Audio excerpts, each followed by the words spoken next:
Chapter 536.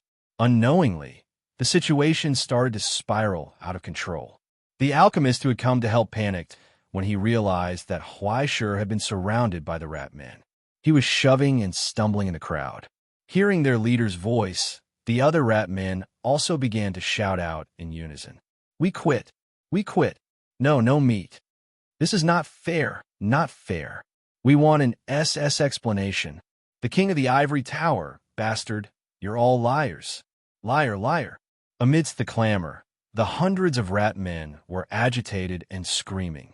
When the leader saw the undead army watching coldly from the side without any intention of interfering, he shouted even louder.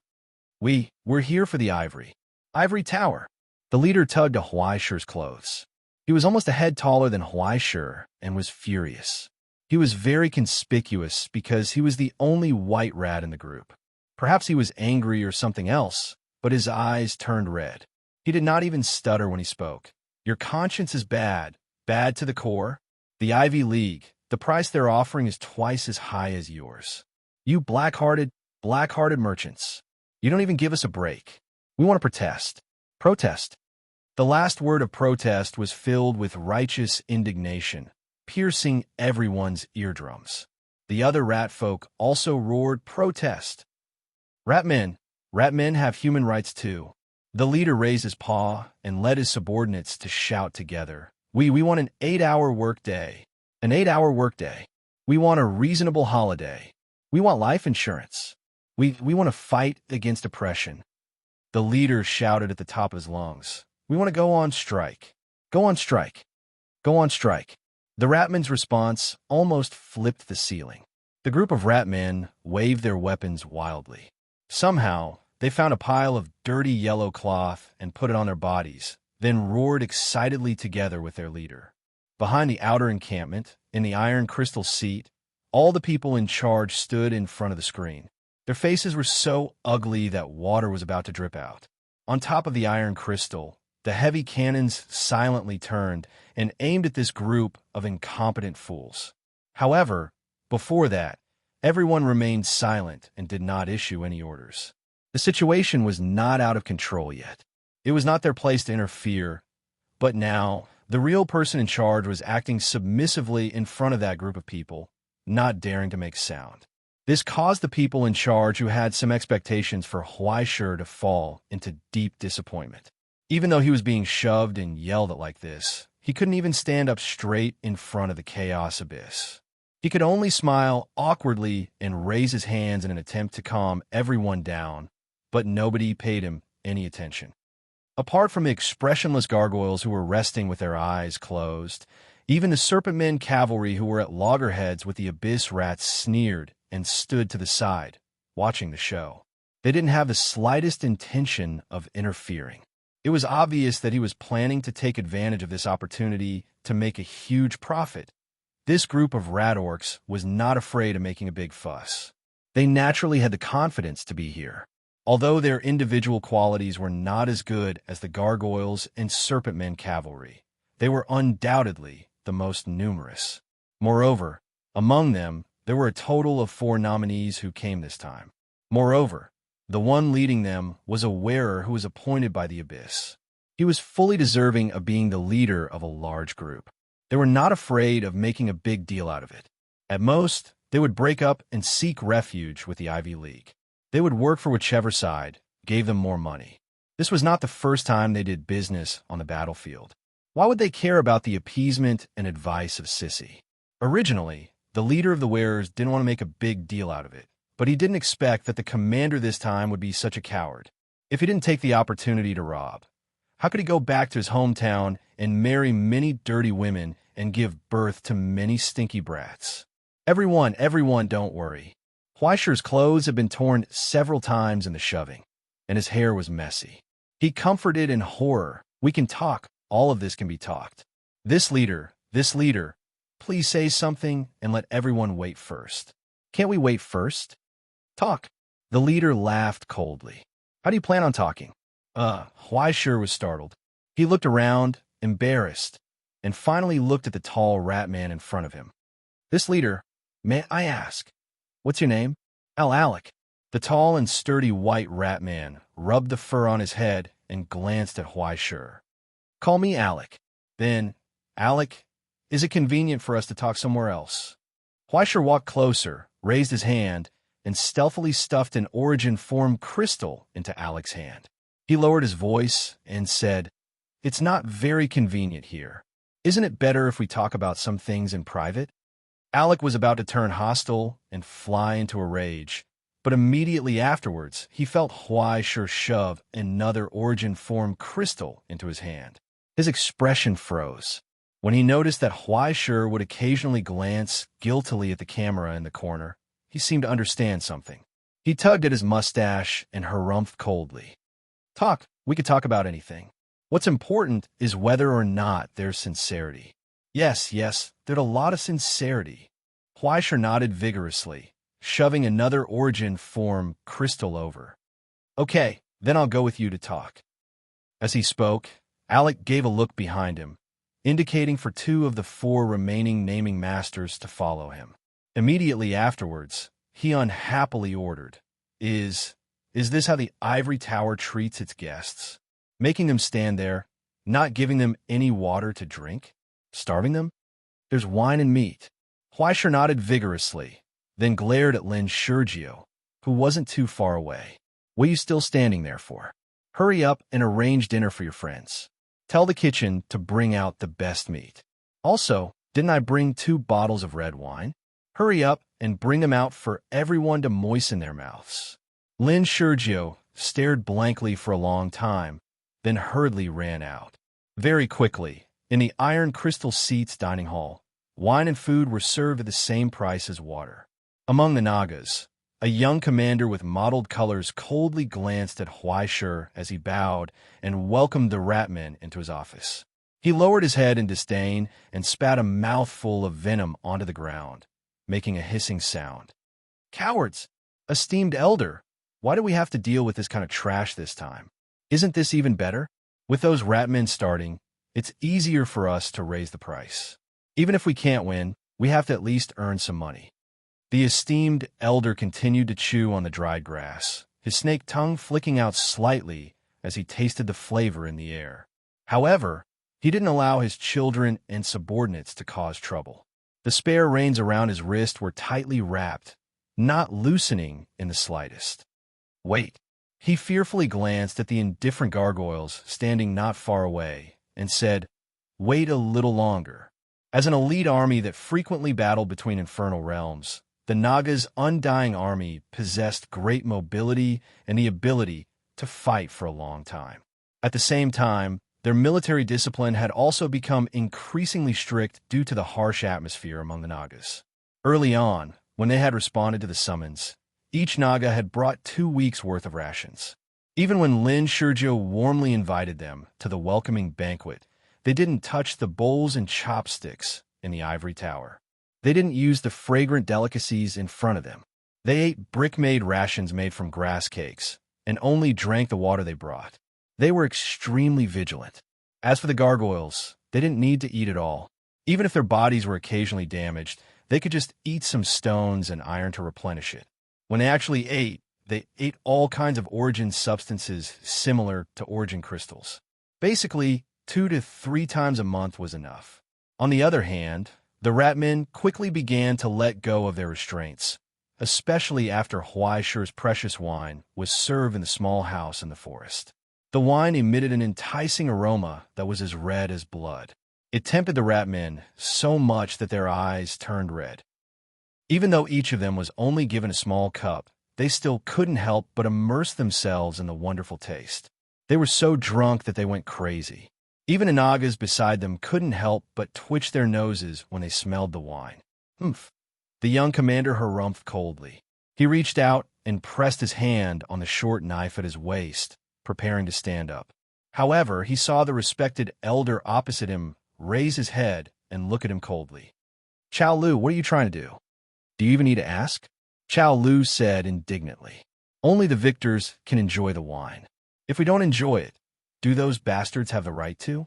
Whether they have the right or not is not up to you to decide." The respected elder said indifferently, The wine is not yours, and victory is not yours. The principle is, only when you have victory will you be given the wine, not for you to reach out and take it yourself. This is not something that a guest should do, nor is it something that an employee should think. But what? The respected elder asked coldly. Are you questioning my orders? Chow Lu, are you trying to disobey me? If so, please draw your knife. Before the owner of this place returns, we can dance with our swords to liven things up for them. I don't dare.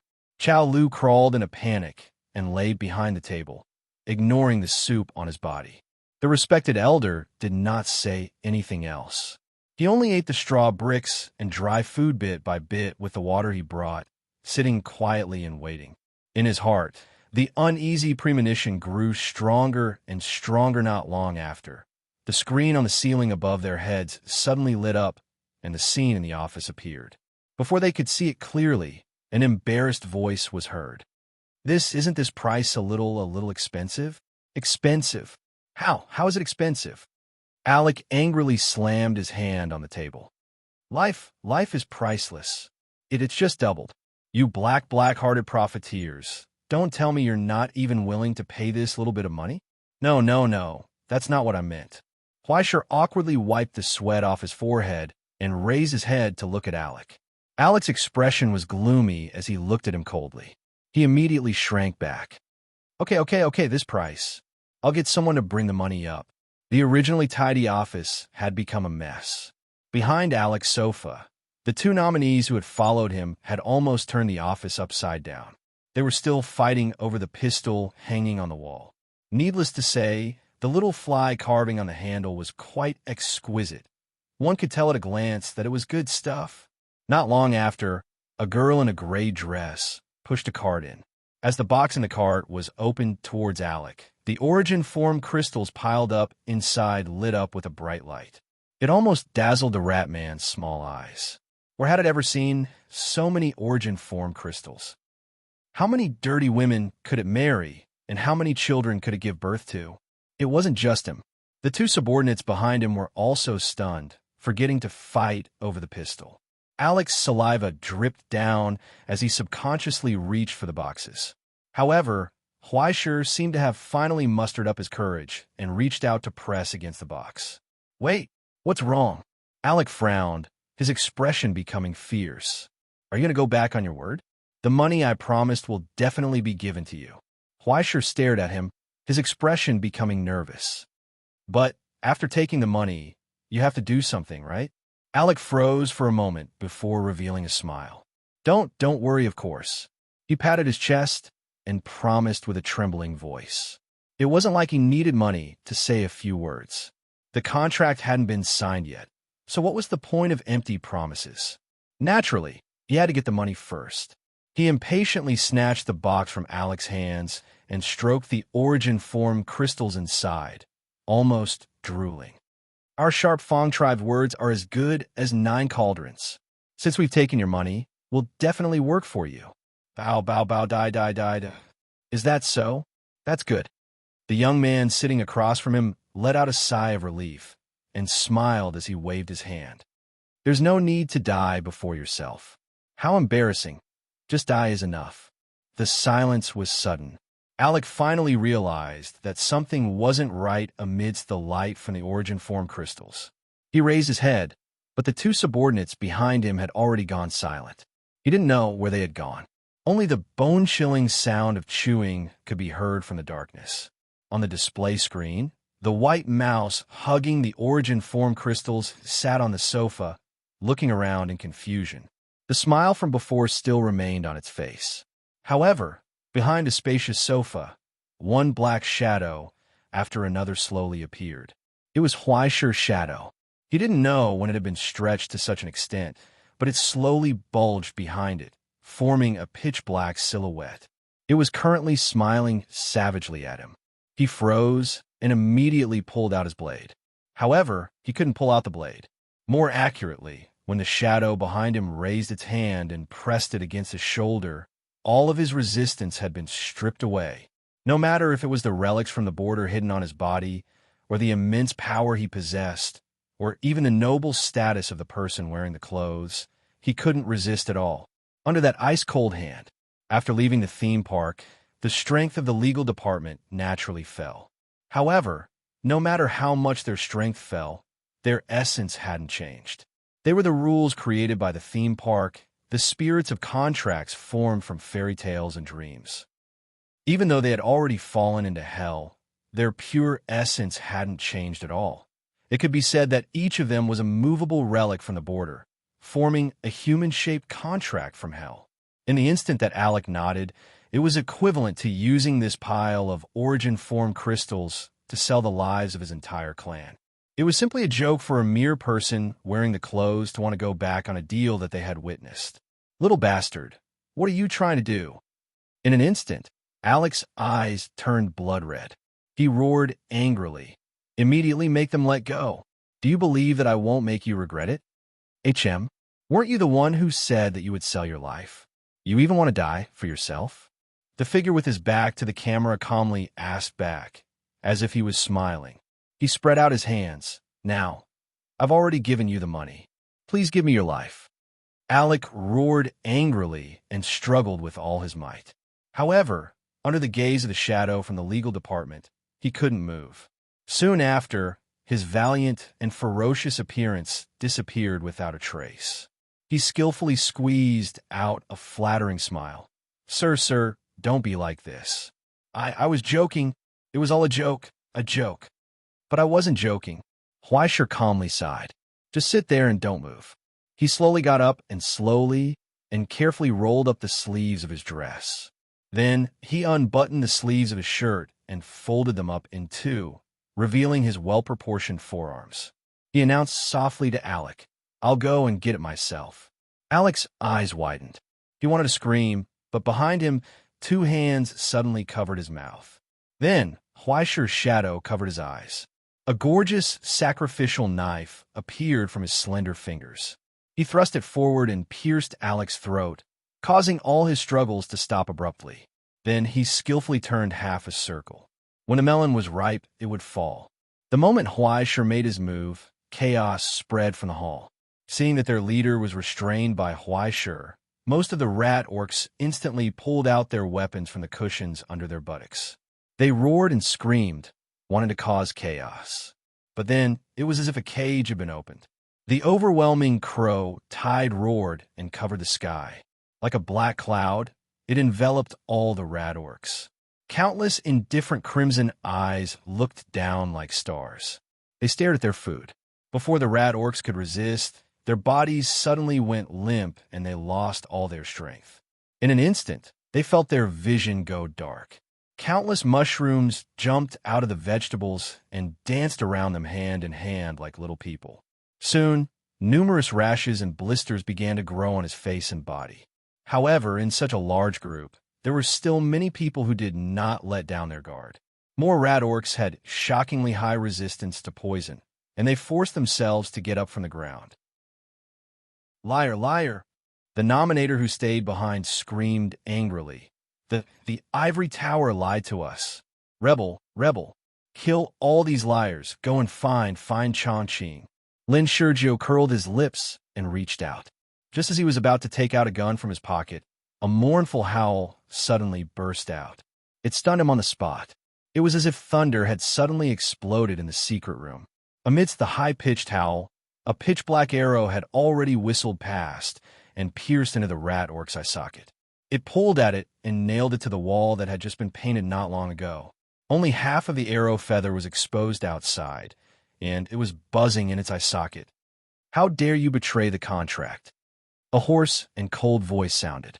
Just as the undead army drew their bows and arrows and pulled out their weapons, the old Snake Man Supreme Elder had already stood up and stepped on the table. He shouted angrily at the rat orcs, "You bunch of trash! How dare you make an enemy of the undead army?" Bearing the brunt of the attack, his deputy, Chao Lu, took a step forward and appeared a few meters away. The scimitar in his hand hummed softly, and a handful of blood splattered. Behind him, the two rat orcs who had rushed the fastest and shouted the loudest had already been cut in half at the waist. Within 3 breaths, Those who kneel will not be killed. Chao Lu raised his hand.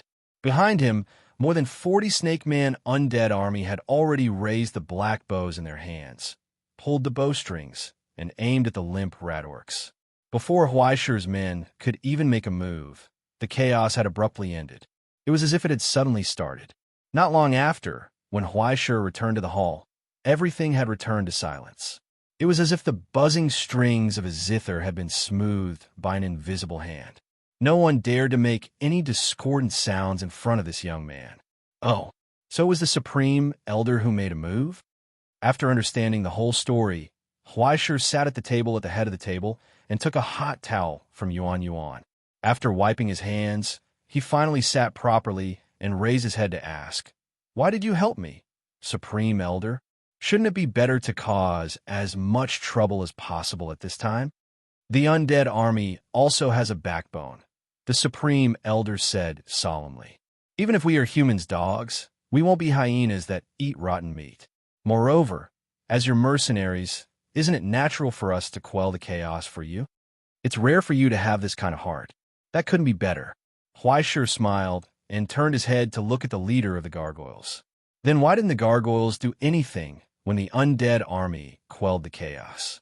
Behind the table, the burly gargoyle who was resting with his eyes closed slowly raised his eyes and answered calmly. "As the commander, you didn't give any orders, did you?" "That's right."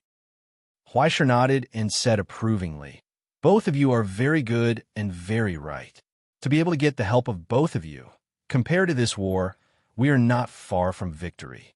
Unfortunately, some people didn't think so and instead made some mistakes, which made people a little." He paused for a moment and looked down at the trembling rat orcs below with pity. He shook his head and sighed. It made people a little helpless. In the dead silence, no one said anything else. "There's nothing we can do. The big mistake has been made, and many things can't be undone." Huaishi sighed softly. "But we can't immerse ourselves in the past. As people, we have to look forward. We can't be calculative, and we can't vent our anger on more people because of some people's misdeeds, right?" Many rat orcs raised their heads in surprise, wanting to agree with Huaishi. However, when they raised their heads and saw that pair of black eyes, they couldn't say anything. It was as if their hearts were grabbed by that gaze, and they couldn't breathe in the stiffness. "You should have heard Alex's promise," Huaishi said calmly. "All of your lives have been given to the ivory tower for the price of 400 origin crystals. This is the contract that Alex signed with his own blood. Therefore, I announce that all of you will forever belong to the slave army of the Iron Crystal Constellation. You will serve here until the end of your lives. While you are alive, you will fight for the ivory tower. After you die, your corpses will become the unbreakable foundation of the ivory tower in this hell. Until one day, when I think that the results you have created are enough to redeem your lives, your contributions will end. Apart from that, no one can shake the unbreakable bond between us. Here, I look forward to your enthusiastic performance on the front lines. I also promise that even if you die in battle, I will definitely send the money you paid for your lives to your tribe." Along with the calm words, a severe chill slowly spread out. Under the indifferent gaze of the crows and the surveillance of the legal department, no rat orc dared to stand up and speak. As members of the large group, each of them was the property of the leader of the large group. Moreover, there was no such thing as human rights among the Abyss rat orcs. Now that Huaishi was willing to spare their lives, they were too late to rejoice. How could there be anyone who would oppose him? "Then, it's settled." Huaishi smiled and clapped his hands. He waved at the camera, indicating that the alchemists could make explosive collars for their slaves. Under the fierce suppression and sweeping, more than 800 rat orcs were branded with the emblem of the ivory tower. Henceforth, they became one of the mobile properties of the Iron Crystal Constellation. There was no longer any possibility of resistance. Huaishi was happy with the 800 cannon fodder, and his smile became more and more cheerful. And in this short silence, someone patted the crowd and stood under Huaishi's table.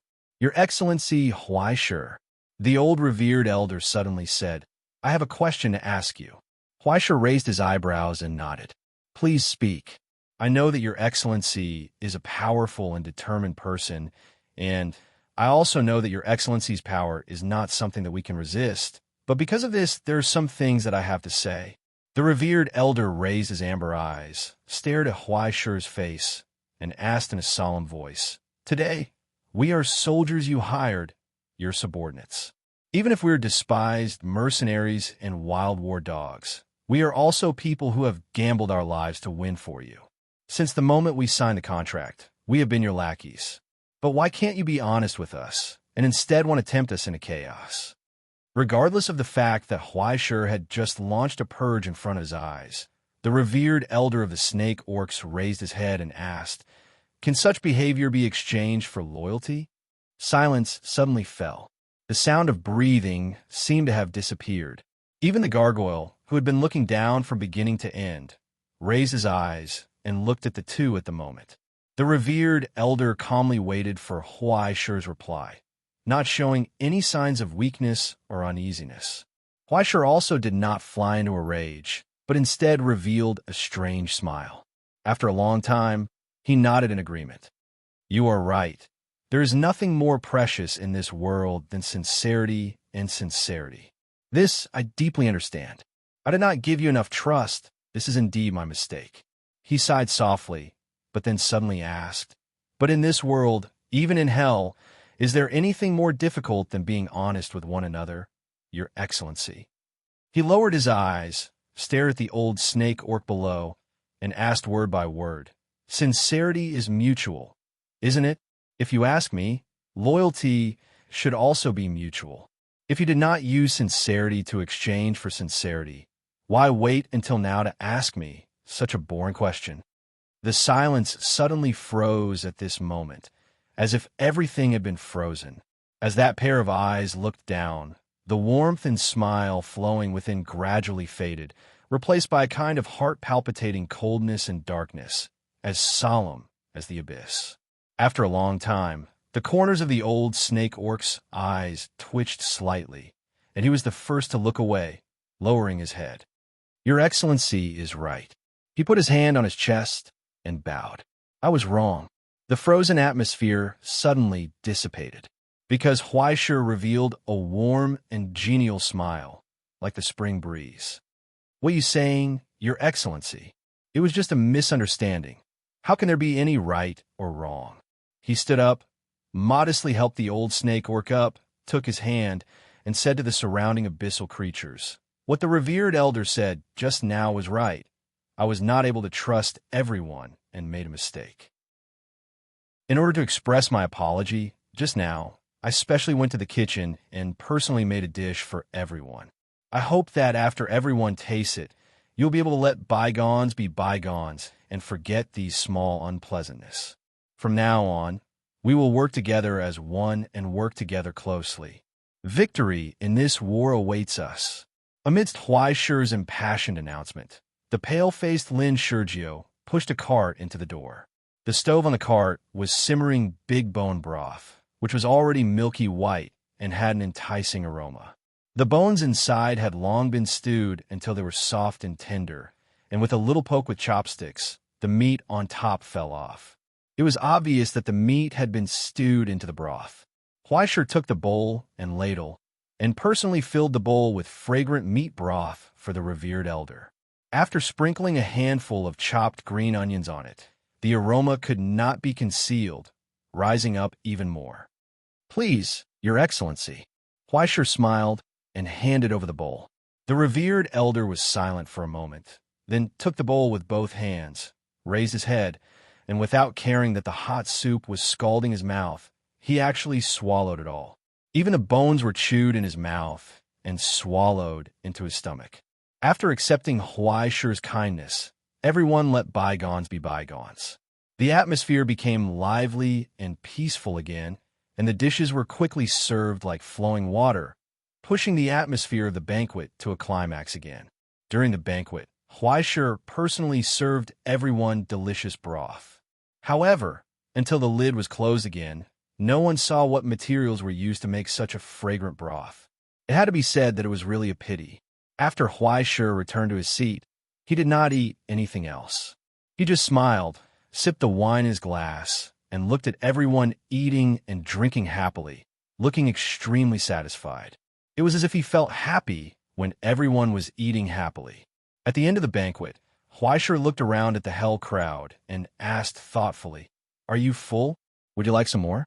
After receiving the reply, "Thank you for your hospitality. I'm already full," Huaisher nodded in satisfaction, raised his glass, and said, "Then, at the end of the banquet, let me toast everyone."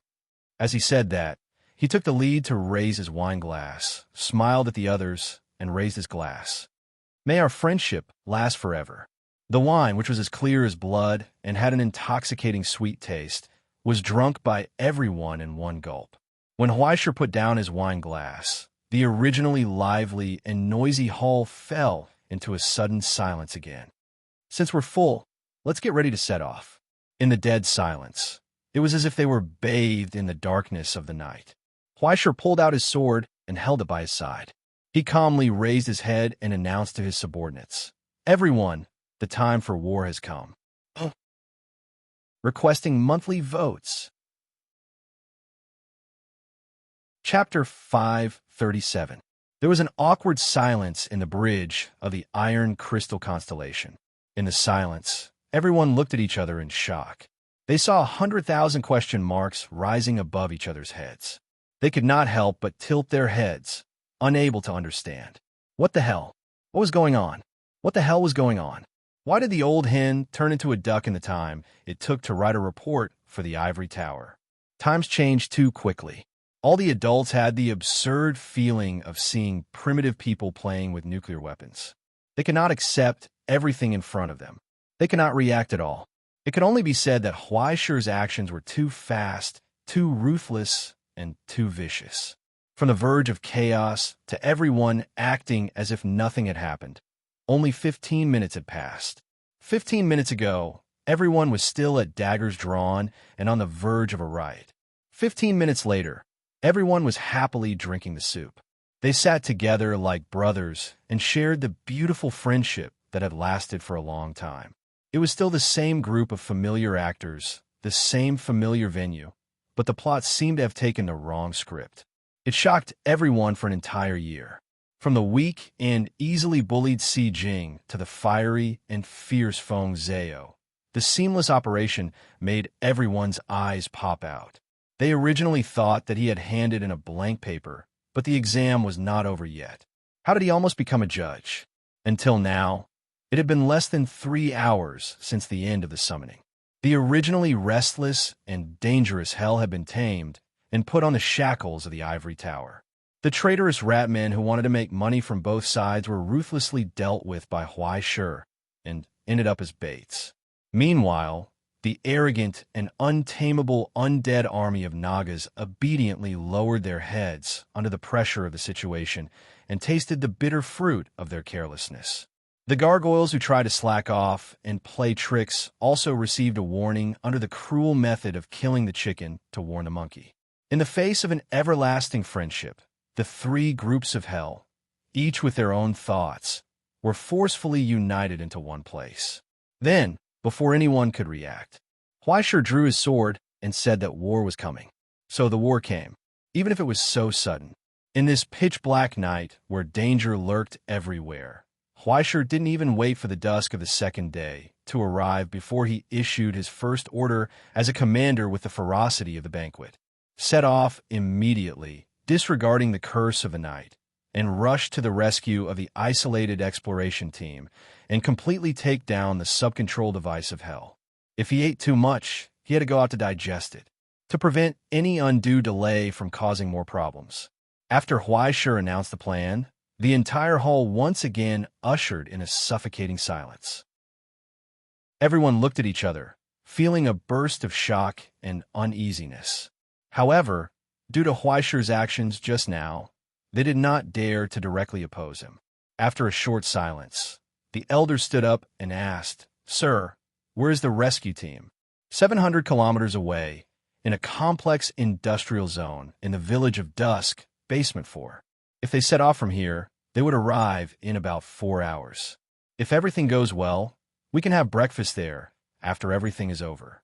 The elder pondered for a moment and said, "If there is no light source, our tribe may not be able to maintain its state under the curse. That's easy. The light source has already been prepared for you." On the track of the transmission track, four huge iron boxes had been transported to the right side of the hall. After the iron boxes were opened, hundreds of hanging wind lanterns that had just come down from the assembly line were revealed in front of the large group of hell. A total of 970 alchemy wind lanterns, filled with the blessed ointment, is enough to support you for more than 2 hours. You don't have to worry about the curse, Huaishur said. As for the rest of the time, you don't have to walk, there's a driver. Following his words, outside the hall, a huge truck had quietly risen from the underground garage, lit up 2 blazing headlights, and pressed the horn twice. Raymond, the designated driver in hell, was already in place. The truck loaded with the precious depth balancer was enough to resist the erosion of hell in a short period of time, and after the alchemy modification and the changes of the border relics, the space in the cargo box of the giant truck had already expanded to the size of half a football field. It was enough to accommodate all the movements of the army here. Moreover, the largest gargoyles did not have to worry about the petrification curse at all and did not need to occupy the internal space. All of this was prepared by the Abyss Rat Men and the Undead Snake Men. It had already been arranged clearly. At this point, what excuse did the respected elder have to refuse? Under Huaishur's gaze, the old snake man bowed. "As you command, Your Excellency." "Then what about the gargoyles?" Huaishur turned his head and looked at the row of huge bat-winged demons. In silence, the leader of the gargoyles got up and saluted to Huaishur. "The war will come, Your Excellency," it said, "just as you wish. Things are decided like this." And when the bridge of the iron crystal seat finally reacted, even the noisy ratmen had already lined up to get on the bus. Only a mess was left in the hall. When Huaishur was about to get on the bus, Andrea descended from the sky with the red dragon's fire, a dazzling flame at his fingertips, and the flame wings slowly closed. She landed beside him. "Isn't it too risky?" she asked Huaishur. "It has to be risky." Under the faint light of the wind lantern, Huaishur glanced at the dark night in the distance. "We don't gamble, but the Ivy League has to. Since we can spy on their movements, they may not know nothing about us. Especially the existence of the branch control center. The sooner we have it in our hands, the better. But your actions are too rash." Andrea conveyed the advice from the bridge. "At least you should bring the exploration team of the Iron Crystal Seat. If you are alone, there will always be accidents." "No, the exploration team must all stay," Huaishur said. "After I leave, the Iron Crystal Seat will enter the highest alert and be on guard against the attack of the Ivy League at any time. For the external forces, we will be enough for the time being. This is also why I advocated for a large group of people. The safety of the Iron Crystal Seat is the most important thing to ensure. Otherwise, if we are attacked, we will have no way out." Obviously, his refusal was also expected by the bridge. After Andrea nodded, he handed him something that looked like a remote control. "Bring this. You can use it to call for some long-range strike support. When necessary, you don't have to hide the location of the Iron Crystal Seat." "I will." Huaishur smiled slightly and put it in his pocket. He looked up and asked, "Is there anything else you want me to do?" "No, I am an amateur. How can a scholar compare to the rich experience of a judge?" Andrea looked behind him and said, "The great Grandmaster said that you can do whatever you want. No matter what, it's better than showing an unpleasant face in front of him all day." Huaishur was stunned and raised his eyebrows. "Am I annoying? No one likes a lion sitting in a cage." Andrea smiled and took a step back. He nodded and said goodbye. Then, "Mr. Chief, have a safe trip." Okay."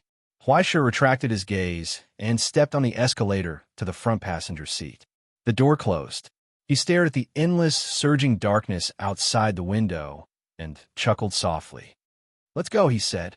"Let's go." Accompanied by the low sound of the gargoyle's bat wings flapping in the air, the huge truck roared and charged into the deep night. The blazing tail lights gradually went out. It was as if the sun had sunk into the fog. After a long period of drowsiness and pain, Pan DeLong opened his eyes and saw the pale ceiling of the ward. The life support equipment was making rhythmic sounds. "Who's there?" he asked. On the opposite side of the bed, there was a man holding a helmet sitting on a chair. He was wearing a thick protective suit. His face was old and his hair was gray, but his blue eyes were like gemstones. It was difficult to shift one's attention from them. "Vice Principal Michelle," he said, "the doctor told me that you will wake up soon. You are slower than I expected." "How long have I been asleep?" Pandalong asked. Michelle said, 3 days. "You are recovering well, but it cost a lot of money." Pandalong laughed. "I thought money was not a problem." "Money's not a problem. Time is." Michelle slowly got up and tossed the heavy helmet in his hand. The heavy sphere spun nimbly on his fingertips.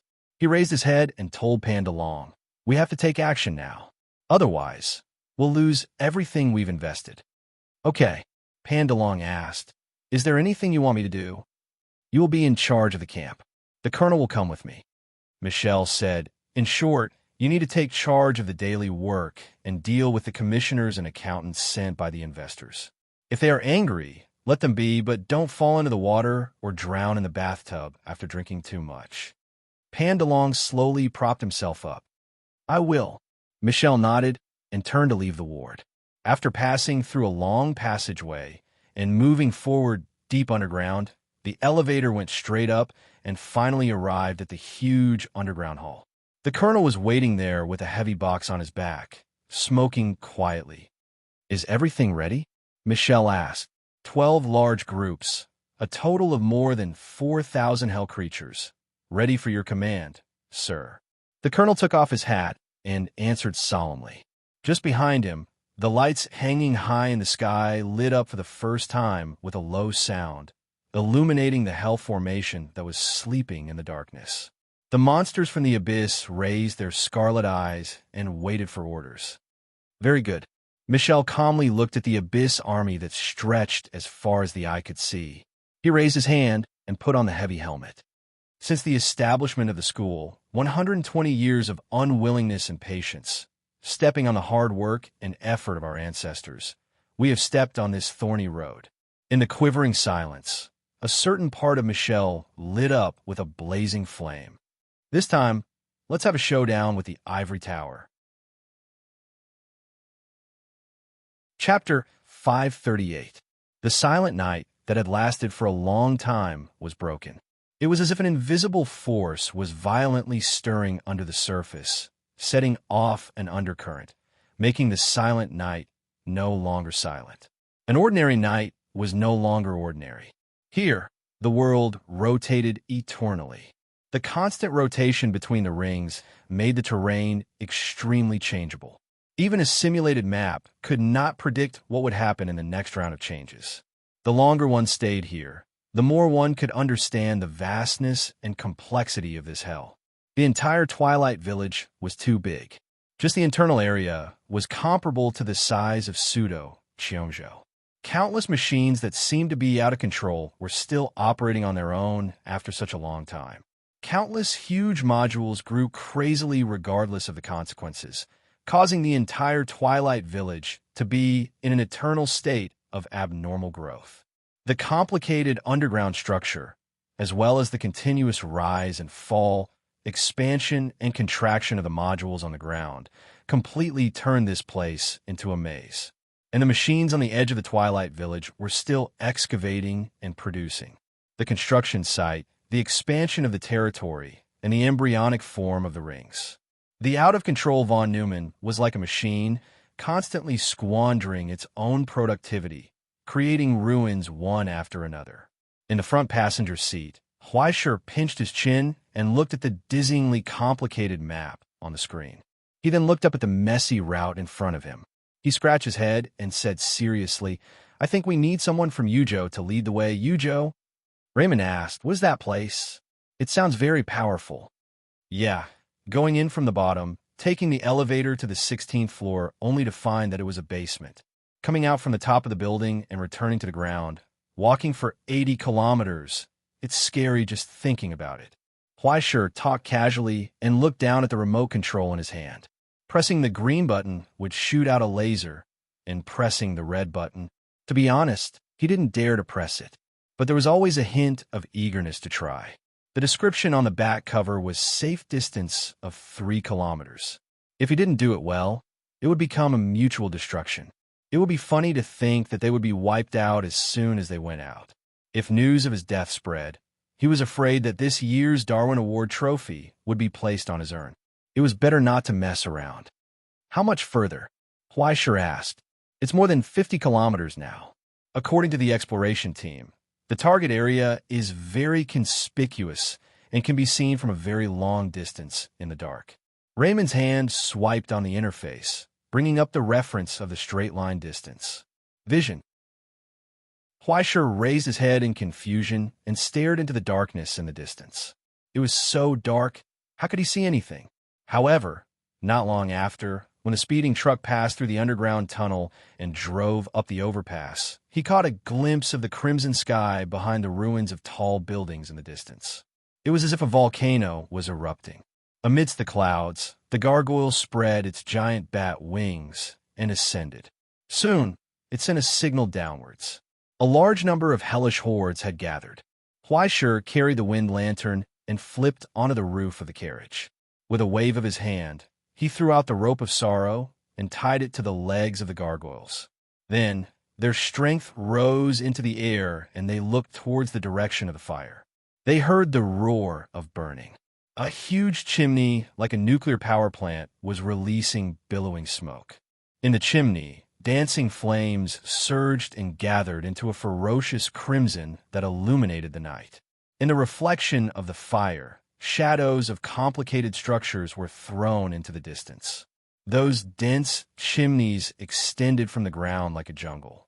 Huge pipes ran through the countless jars like vines in an intricate manner. Even in the dark, there were still countless lights rising, illuminating everything. Huaishur put down the binoculars in disbelief. Was that an oil refinery? Before he could react, a roar suddenly erupted. The earth trembled.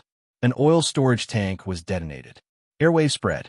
In the burned and broken tanks, boiling fuel poured out and flew up with the hurricane, forming a deadly storm. The fire was endless, falling from the sky. Countless mutants hidden in the surroundings were startled and screamed. These native creatures, who used the fire to avoid the curse of the night, felt the arrival of the crisis and screamed uneasily. As the oil splashed, a red signal flare rushed out of the sea of fire, rose into the clouds, and suddenly exploded, spreading out a dazzling high-frequency flash. That was the signal for help from the advance group. Then, there was an ear-piercing sound spreading. In the boiling black clouds, a huge tentacle that looked like a ribbon slowly dropped down and caught the flashing signal flare. The tentacle contracted and easily extinguished the signal flare in the clouds. There was only a flash of light that outlined the silhouette in the clouds. Jellyfish. It was a jellyfish that was so huge that it was completely unreasonable. In the burning red smoke and clouds, it wriggled its canopy, swimming in the clouds that were as hot as a furnace like a fish in water. Tentacles slowly stretched out, climbed on the huge chimneys of the oil refinery, pulled out the towering chimneys like toothpicks, broke them, rolled them up, and threw them to other places. With continuous explosions, the center of the earth slowly collapsed, revealing the path to the inner layer. Countless shadows like black dots jumped into the cracks, and there were flames flickering in it. A large group of strange abyss arrived here. The war had already begun. It was even faster than Huaishur had expected. When Huaishur tried to connect to the exploration team's signal there, he could only hear static. There was no doubt that the Ivy League had blocked all the signals before the war started. They were too late after all. Huaishur returned to the car expressionlessly and said to Raymond, "Speed up, but there's no road ahead." The driver looked helplessly at the broken gap in the distance. "We have to go around from other places." "Why do we have to go around?" Huaishur turned back and asked, "Isn't the roof in front very spacious?" "Drive up. If you want to talk about this, I won't be sleepy." Raymond was stunned at first. Then he smiled excitedly and rubbed his hands. Before he finished, he suddenly asked, "Hey, do you get carsick?" For some reason, looking at the man's smile, Huaisher actually felt a faint premonition of death. Wait! Just as he was about to speak, he saw Ramondra pull down the red lever next to him. Let's go! In an instant, dozens of seat belts ejected from the seat and firmly tied him to the passenger seat. Then, in the rear compartment, the depth balancer was overclocked, isolating all external influences and forming a temporary enclosed area. In the high-pitched sound of steel friction, the entire huge truck suddenly shook. After shaking off the heavy outer armor plate, from the end of the carriage, an engine nozzle that looked like a fighter jet was revealed. Ice blue flames were brewing in it and spewing out. A terrifying thrust erupted from it and spread out, giving the truck wings to fly. It spread out invisible wings and sped forward on the Dugga, causing a whistling sound. It rushed out of the Dugga fracture, trampled on gravity, and soared freely in the air. After the terrifying mass of hundreds of tons drew a jaw-dropping arc in the air, as the tail flame extinguished, it slammed heavily on the top of a tall building. Then, it tore through the ceiling and continued to fall in a roar. After smashing through 6 or 7 floors of ceilings, it finally stabilized in the ruins. As the tires began to rotate again, the collapsed debris was pushed away by the front of the truck. The fragile walls were torn apart by the giant beast's gallop. Dust flew, and the broken walls wailed. The tail flames spurted out again, pushing the truck through the obstacles of the building. After crossing a distance of dozens of meters, it plunged straight into the ruins of another tall building. It rushed out of the collapse site and jumped onto another broken road. When it encountered a wall, it broke the wall. When it encountered an obstacle, it tore the obstacle. If it encountered a gap, it flew across the gap. Raymond whistled excitedly, turned the steering wheel, and stepped on the accelerator. The huge truck drifted in the air. It no longer cared about the road conditions or the surrounding scenery. They were heading straight for the oil refinery. Even if it was dozens of miles away, the roar of the truck's engine could be heard. It was the roar of the steel heart produced in the same batch as the fighter jet engine. It was like the exaggerated scene of man and car as one in cartoons and manga. On the truck, there was a layer of source flame rising. As the wheels spun, streams of dazzling thunderbolts shot out, leaving behind a burning path. A giant beast resembling a rhinoceros rose from the flame, roaring with its head raised. Raymond's eyes were already like the headlights of a car, bursting with a blazing light. Until now, Huaisher discovered that this guy was actually a knight in celestial genealogy, a level 3 sublimator of the Eternal Road. Gordium, named after the legendary chariot that humans offered to the god of sky and thunder. The one who untied the knot would dominate the fate of the world. The extended meaning was the one who controlled fate. Now, it was just like fate suddenly appeared. Without any warning, it fell from the sky. At this moment, the truck that had turned into a sky chariot spread thunder and fire, and its speed increased by several times. It was truly like lightning, shuttling through the turbulent night. It tore through the layers of obstacles. Finally, it broke through the last high wall and charged head-on into the burning rainstorm that kept falling from the sky. With exaggerated tail swings and elegance, the rampaging truck set off a bloody storm in the crowd of hell. In just 4 minutes, the long distance that made people despair was crossed so easily. Then, dead silence suddenly came. The truck came to an abrupt stop. The doors slowly opened. In the reflection of the fire, a staggering figure walked out. When he landed, he didn't stand firm and almost fell to the ground. "Yo, hello everyone." Huaisher grinned and squeezed out a smile on his pale face.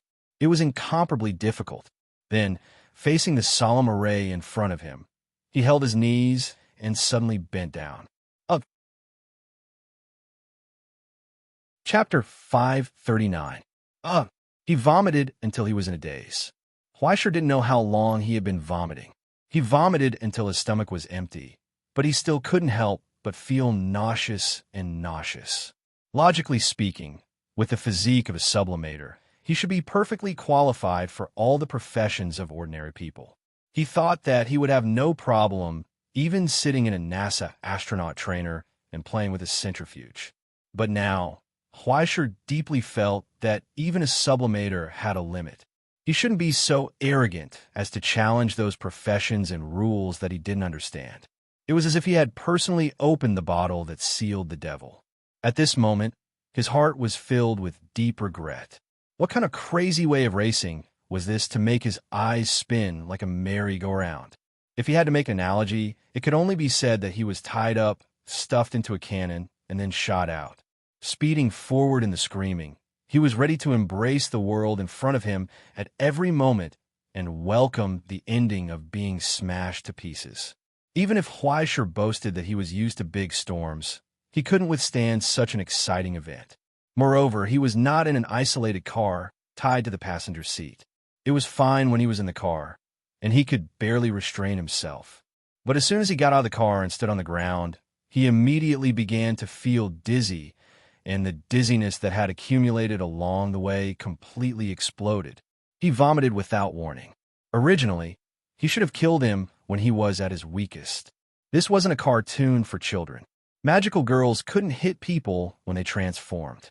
Around Huaishur, the dozens of strange corrosive creatures didn't know anything about morality. When they saw the meat in front of them, they couldn't wait to open their mouths wide, take a deep breath of the sweet smell of the meat, and pounced on him. And then there was no more and then. When Huaishur looked up, there were only a dozen monster corpses lying on the ground in the restless field of fire. Some tenacious creatures were still spasming. From the swollen and broken skin, countless thorns and grass grew out in a mess, absorbing the life force of the abyssal species and growing vigorously. Sorry, I couldn't hold it in. Huaishur took out a pack of tissues from her pocket and blew her nose. Finally, she felt a lot more refreshed.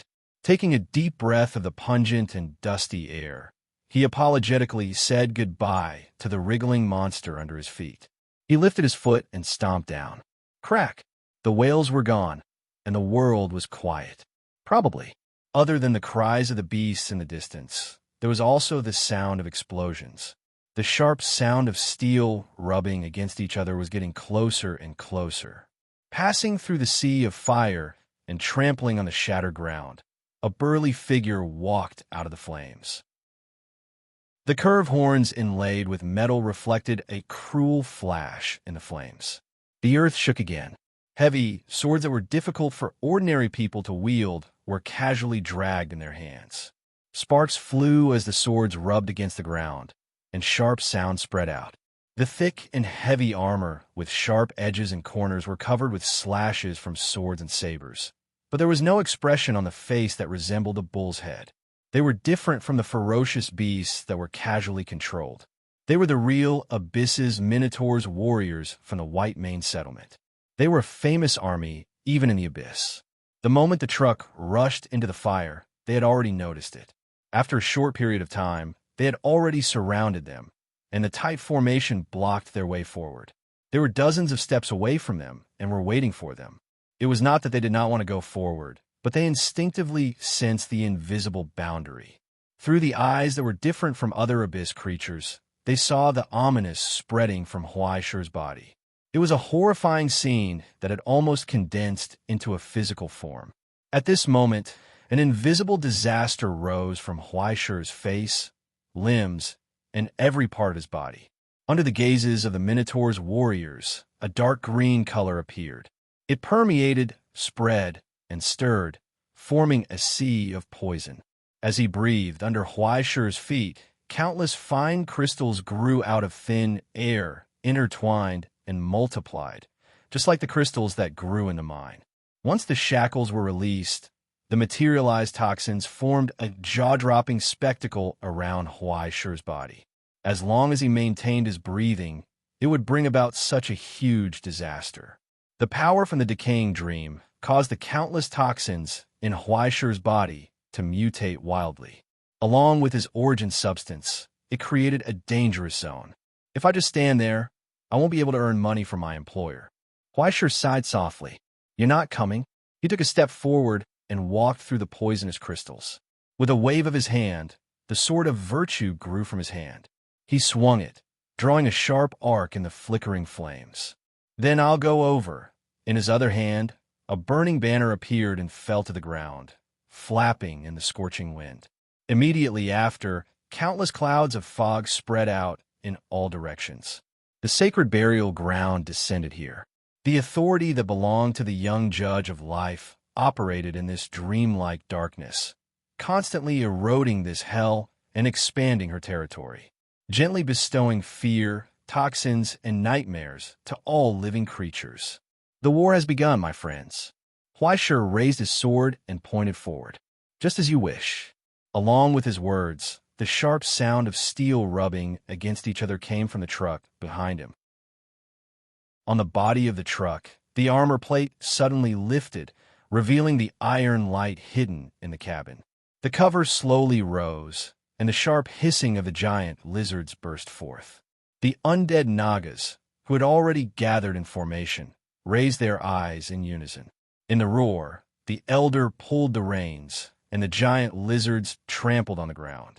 Then, the cavalry formation galloped out like a flood. Behind them was a large group of abyssal ratmen. These ratmen held all kinds of weapons in their hands and screamed chaotically. They did not have the slightest bit of slyness and cowardice of the past.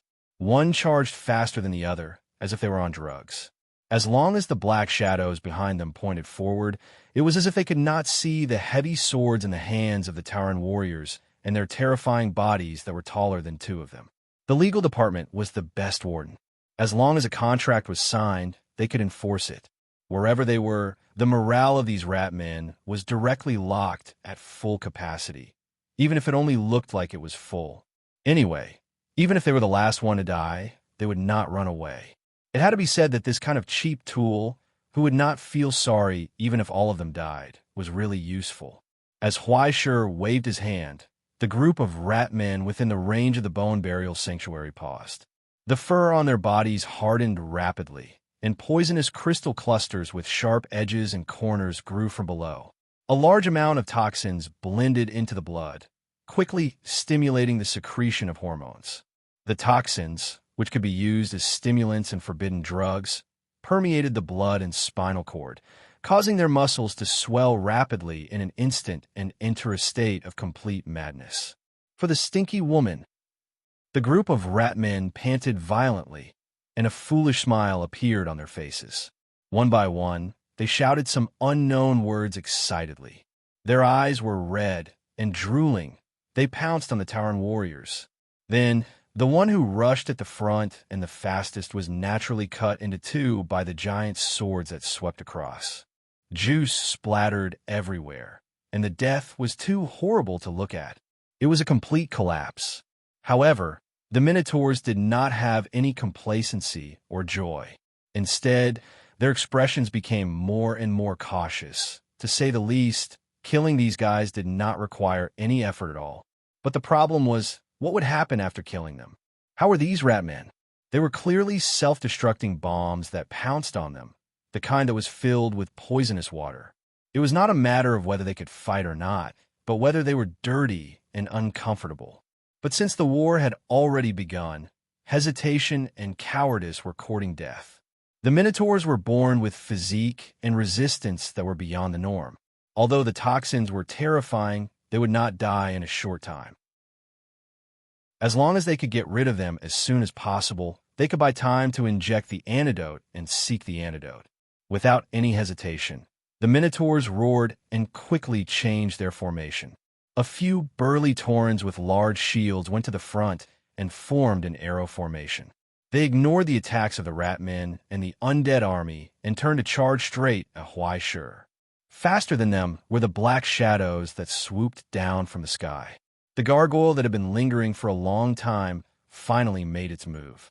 Its huge bat wings retracted as it swooped down and threw the javelins in its hands with the force of the dive. In the deafening sound, the javelins instantly penetrated the heavy shields and wedged deeply into the lungs of the Minotaurs. With a simple dive, the Tauren's counterattack was completely defeated. Immediately after, the Tauren's scattered formation was swallowed by the undead army. Although the difference in physique could not be ignored, the undead army that relied on mobility would not engage them head-on. After 2 rounds of throwing from afar, They pulled out their scimitars and charged forward. In just half a minute, the team of 40 Minotaur's heavy infantrymen was completely defeated. In the chaos, the leader did not give up. He picked up the large shield from his fallen teammate and forcefully resisted the charge of the undead army as he charged toward Huaishur. A terrifying weight of more than 400 kilograms trampled on the ground, causing a series of muffled sounds. The burly Tauren hid behind the large shield and charged toward Huaishur without regard for anything else. The iron wall pushed forward as the large shield rubbed against the ground, bursting into sparks. In the oncoming hurricane, Huaishur raised his hand and stabbed forward by a hair's breadth. The sword of virtue pierced through the steel and through the heavy shield, piercing the Tauren's flushed face with irresistible force, and came out from the back of his skull. Immediately after, the Tauren ran past Huaishur. The heavy shield brushed past the corner of Huaishur's clothes as it charged forward. After running for dozens of meters, it slowly came to a stop. It knelt on the ground and could not get up. Everyone, don't waste time outside. Go look for traces of the exploration team. I'll deal with that thing in the sky. Huaishur swung his hand and waved the blood on the blade. He raised his head and gave the order. The sharp sound of the flute burst forth. The roars of the mutants sounded again. The restless beasts noticed the situation here. The hunched flute players hidden among the beasts blew a few sharp notes, and the beasts that were attracted by the flute screamed restlessly. In the field of fire, the raging beasts suddenly turned back. More abyssal mutants that were attracted by the fire here were also immersed in the temptation of the flute and charged toward here without regard for their own safety. In the noisy noise, Huaishur's movements paused. He suddenly raised his head and looked above. There was a sharp iron light descending from the sky. Ambush! Chapter 540. He suddenly felt a sense of impending doom. In the darkness behind the distant flames, a figure crawled out from the collapsed frame and pulled the trigger at Huaishur. But in his hand, the beautifully carved musket didn't shoot anything at all. Only a piercing howl could be heard from the sky. A silver ray of light appeared like a star, locked onto Huaishur's head, and fell down. Border relic, Damocles. It was a disaster weapon that summoned the blade of suspending ceiling. It ignored distance and bullet trajectory. As long as the mountain gazing on the gun locked onto the enemy's position and pulled the trigger, the weapon could descend upon the enemy's head. It chased after the enemy like a shadow, never stopping until the enemy was dead. In a short period of time, the sniper pulled the trigger again and again until most of the origin substance had been swallowed up by the Damocles. The blade of suspending ceiling quickly split apart, forming a spectacular meteor shower. As it fell, it grew rapidly, forming the embryonic form of the blade of destruction. Then, Huaishur raised his head and glanced at it. Everything came to an abrupt end. The sharp blade that had been born from the darkness had been destroyed in the darkness before it had even fallen. What the hell? The sniper raised his head in shock. He couldn't believe it. Through his scope, there was clearly nothing there. But in that instant, he caught a glimpse of a few flickering flames and dancing darkness. The darkness suddenly expanded and then quickly closed, swallowing the blade of suspending ceiling. With the sound of metal shattering, the blade was strangled to death in its infancy. That something was there. Before he could react, the illusory, weak flames had already rushed towards him. There was a gust of wind. The sniper retreated without hesitation. He pulled on the hook, and his body quickly rose into the clouds. However, the camouflage suit he was wearing had already been sliced open. His bulletproof vest was also covered in cuts. Under the cuts, a wound opened up on his chest, dripping with blood. With fear and trepidation, he quickly rose.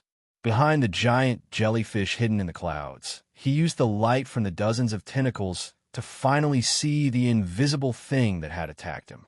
The strange darkness revealed its ferocious appearance. The silhouettes of countless birds appeared in the ripples, as well as pairs of scarlet eyes. They were ghosts that resided in the darkness. They glanced indifferently at the attacker, who was hiding behind the jellyfish. They did not linger and once again disappeared into the darkness. The dark windbreaker's innate ability was like a fish in water here. The darker the place, the more hidden their existence was. No matter what kind of observation method was used, it was difficult to see their bodies. When the fire illuminated everything, the Ean's soul naturally had nowhere to hide. However, the places where the fire couldn't reach were their hunting grounds. It was hard to see what had happened.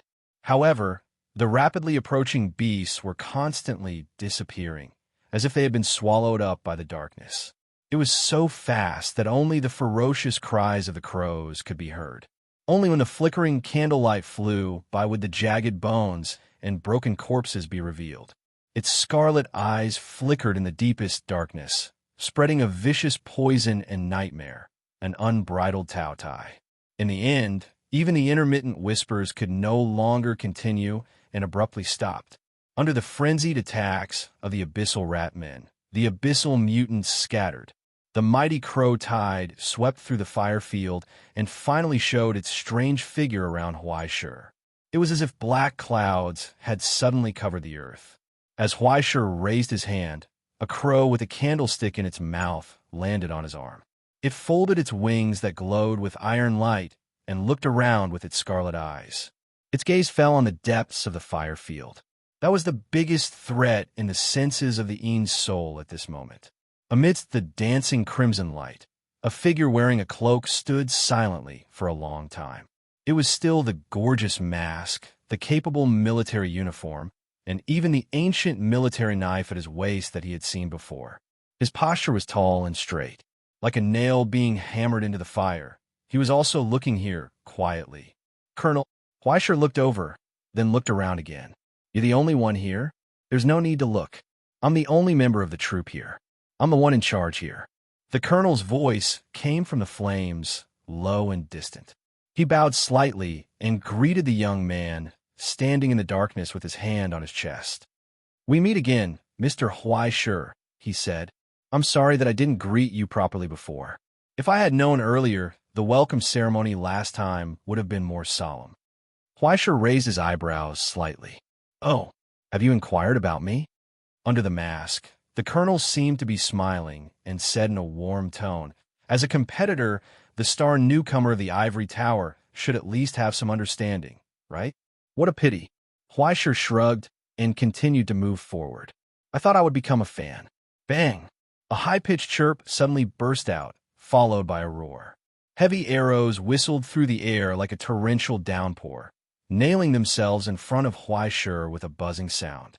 41 heavy iron arrows that were half the height of a person had been deeply wedged into the cracked cement. What was more surprising was that the 41 heavy arrows could maintain a precise distance and angle between each other. It was as if an absolutely straight fence had grown out of the ground out of thin air. It stopped Huaishur 50 steps away from the colonel. "Just stand there. Don't come closer." The colonel raised his hand and said, "Sorry, I'm actually a Stockholmer. I'm a little autistic and not used to close contact with people." Observed Centaur Cavalry. The gargoyle's report came from the earpiece. "The number is about a company. There are more hellish groups inside, as well as a lot of engineering equipment." With the gargoyle's report, Huaishur also saw the vague shadows coming out of the fire, holding giant bows and aiming at him. The killing intent was piercing. Huaishur looked down at the boundary under his feet and raised his head to ask, "Where are our people?" The colonel looked back and called a figure over. After asking a question, he laughed softly. "They're still resisting underground, but they won't last long." Boom! As he waved his hand, the giant jellyfish in the clouds suddenly pulled out its tentacles from the ground.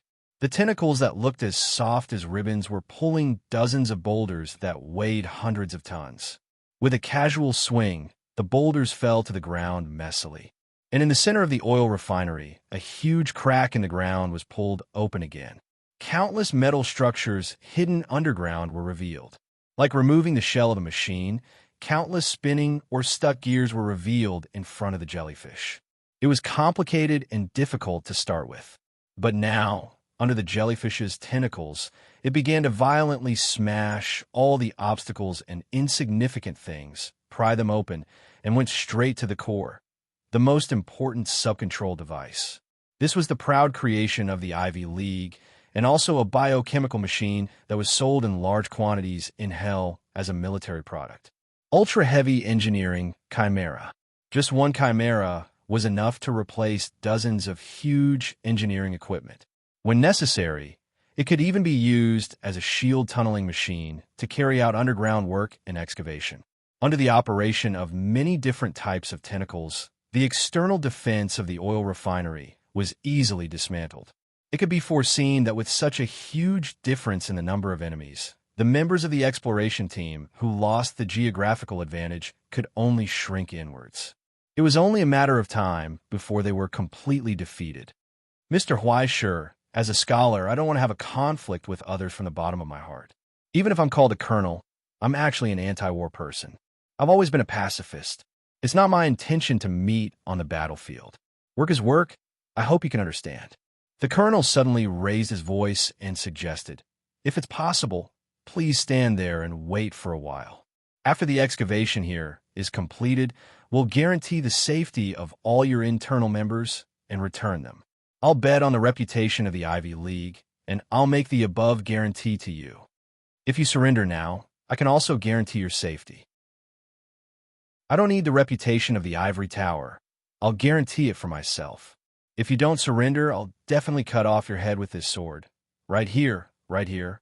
Huaishur raised the sword of virtue expressionlessly and asked, what do you think of this proposal? Then I'm sorry. I really can't surrender, and I don't really want to die. The colonel sighed softly and waved his hand. If that's the case, then there's only one solution. Following his movement, in the flames, a low roar burst forth again. Ferocious shadows slowly rose, gathered into a formation, and advanced forward. In the high-pitched sound of the horn, for companies, a total of 416 Minotaur's heavy warriors stepped on the fire and arrived. In this short gap, all of them were equipped with gas masks and goggles. A new layer of defensive coating was also plated on the thick armor, preventing the corrosion of the poison to the greatest extent. In the middle of the formation, the hunchback shamans supported themselves with crutches, splashing the blood in their leather bags. They chanted hymns and released the blessing from hell, causing their eyes to turn red and almost lit up with blood-red light. Under the mask, they exhaled scorching hot breaths. The iron hooves trampled on the ground, creating blazing sparks. Accompanied by a low sound that made one's scalp tingle, countless bowstrings were slowly tightened. The centaurs pulled back their giant bows and aimed at Huaishur and the large group behind him from afar. They were ready to attack. In a short silence, Huaishur reached out and took out the remote control that Andrea gave him from his pocket. He thought for a moment, looked up at the distance in front of him, and put it back. Although the firepower support from the iron crystal was convenient, the distance between them was too short. It was difficult to ensure safety, and, at the same time, it was impossible to ensure that the branch control center would not be damaged. Unless it was to the extent of a life-and-death struggle, it was better to ensure the integrity of the strategic target first. Although the Lord of the Flies' destructive power was enough to be used in a one-on-one battle, in this kind of battlefield, the overflow damage to a single person could not form an effective AoE damage. It was a weapon that had been used once, so it was impossible for the enemy not to be prepared. Now, there were only 5 bullets left in the Judgment Mode magazine, and he could only replenish 1 bullet every 2 months. He had to use it carefully. Therefore, in the short silence, Huaishur suddenly raised his head and asked the colonel an unrelated question. By the way, what day is it today?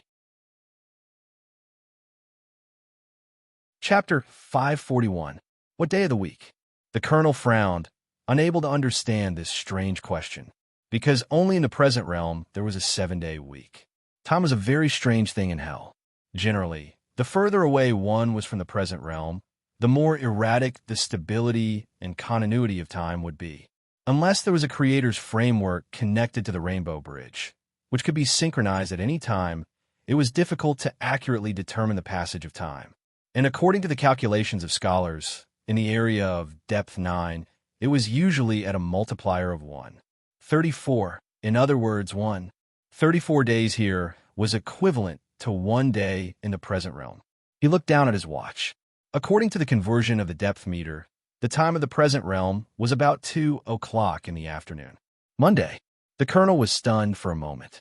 He felt something furry pass by his feet.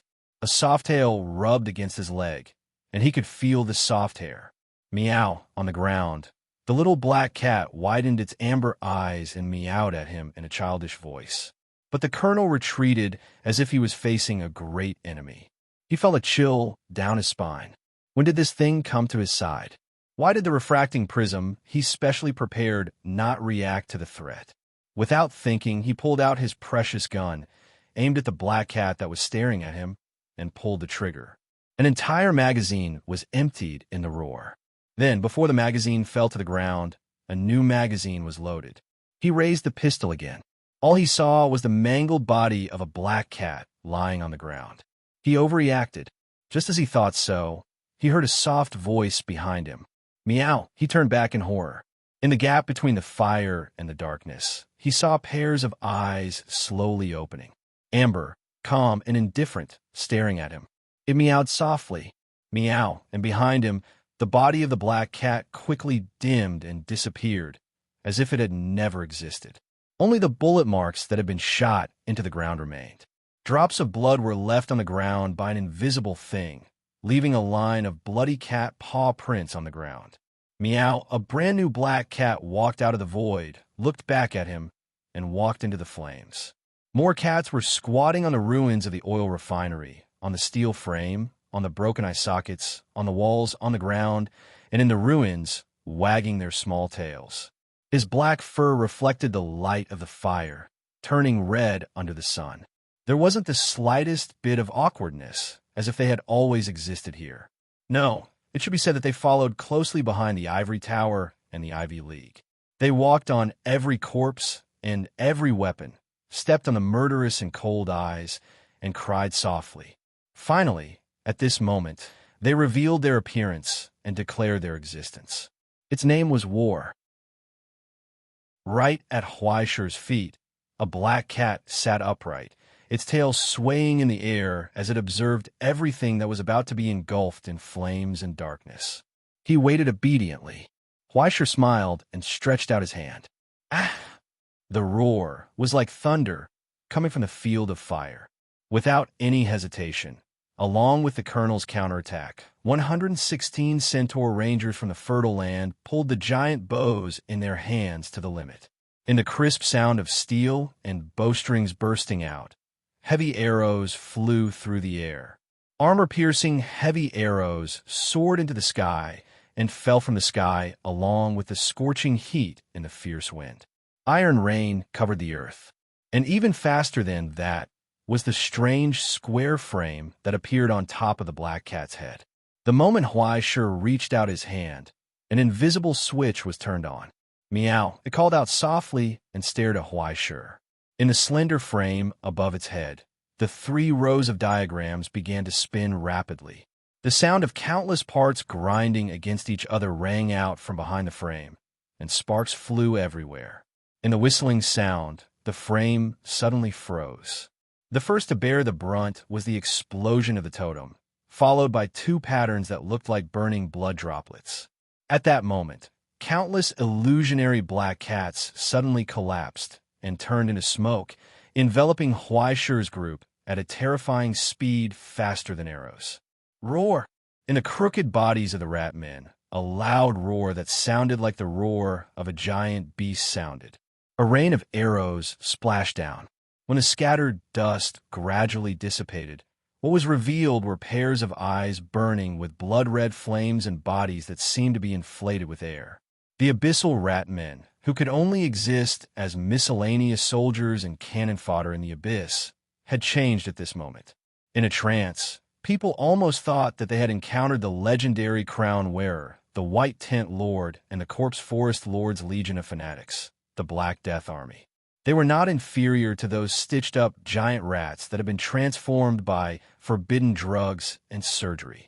When the abundant blood energy propped up their curled backs, on their swollen muscles and bodies, blue and purple capillaries appeared under the black and shiny hair. Even the poison crystals embedded in his body started to show traces of blood red. It made people wonder if these rat men would explode like balloons if they were poked with a needle. In a literal sense, the blood that was close to boiling ran through their bodies, bringing thousands of times more pain and unimaginable power at the same time. Under the enhancement of hormones and status, all their minds had fallen into a frenzy, and they could not feel this insignificant pain at all. Even if they were pierced by an iron arrow from the sky, they would pull it out indifferently and throw it on the ground, allowing blood to gush out of the wound that pierced through their abdomens. At this moment, the role of the legal department was completely different. They were no longer forcing them to charge with the law.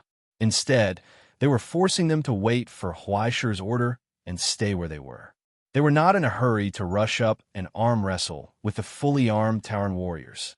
You're not even as tall as their shoulders. Even so, their bloodshot eyes were already occupied by brutality and madness. They could not wait to throw themselves into the battlefield. Even Huaishi did not expect that the enhancement of war and peace would be so exaggerated. No, it should be said that the original quality of the rat men was too weak, which was why they were so crazy under the buff of war. This time he was quite lucky. Although he did not draw the same 3 prizes from war, the result was still above average. In addition to the urge to reinforce, which strengthened explosive power during encounters, he also randomly drew double blood fever, double fury, and enhanced recovery speed. Compared to the rat men who had been reborn, the gargoyles did not change much. However, the ferocious aura on their bodies could not be suppressed and spread out. It was as if they had truly transformed from stone statues into demons.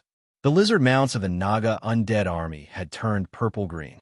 They were breathing heavily from their noses and neighing loudly and sharply. Even with the knights pulling the reins, they could not resist the urge to glance at the creatures. "Your orders, Your Excellency," the Naga undead elder spoke in a hoarse voice. He still managed to control himself despite the fanatical impulse. "Orders?" Huaisher thought for a moment and chuckled softly. "To be honest, I don't understand battle tactics and the way of war. You are the real professionals. However, since the war has begun, there will only be one order." He raised the sword of virtue in his hand and pointed at the steel formation that was advancing toward him. He gave his only order. "Please bring me victory." "As you wish, Your Excellency." The undead elder bowed. At that moment, the last restraint was released. All the berserk rat men roared. They held their crude axes and spears and madly charged toward the Minotaur's formation. They actually withstood the countless arrows that fell from the sky and charged toward the iron wall that had no gaps in between. Even faster than them were the gargoyles that rose to the sky and descended from the sky. At this moment, when the gargoyles that were more than 3 meters tall folded their bat wings and descended from the sky, they turned into genuine weapons of mass and caused a huge uproar. As the earth shook, they kept their throwing spears and pulled out their long halberds in close combat. They opened and closed in the Minotaur's formation, and for a moment there was a continuous roar. With the power of more than a dozen gargoyles, they actually managed to open several tragic gaps in the defense of the Minotaur's heavy armored company. Then, the rat men, who had fallen into a frenzy, clamored and pulled the other party into a long entanglement. There was nothing they could do. Even with the help of the war halo, which was endowed with extreme explosive power, double the fanaticism, and HP regeneration, the crude weapons in the Ratman's hands were still not enough to break the excellent defense of the Minotaur's warriors. And this group of Tauren warriors who had received war training since young were all skilled warriors. Although the fanaticism made up for the lack of fighting spirit of the Ratmen, who had always relied on numbers to fight, could not compare to the quality of the individual soldiers. Under the skillful cooperation, even if the Ratmen, who did not care about their own safety, charged into the gaps, they would still suffer tragic losses under the skillful cooperation of the Minotaurs. Even if they could still get up after being slashed twice and their intestines were pierced, they would still die after being slashed twice more. Now, they were only relying on their own numbers to force a stalemate.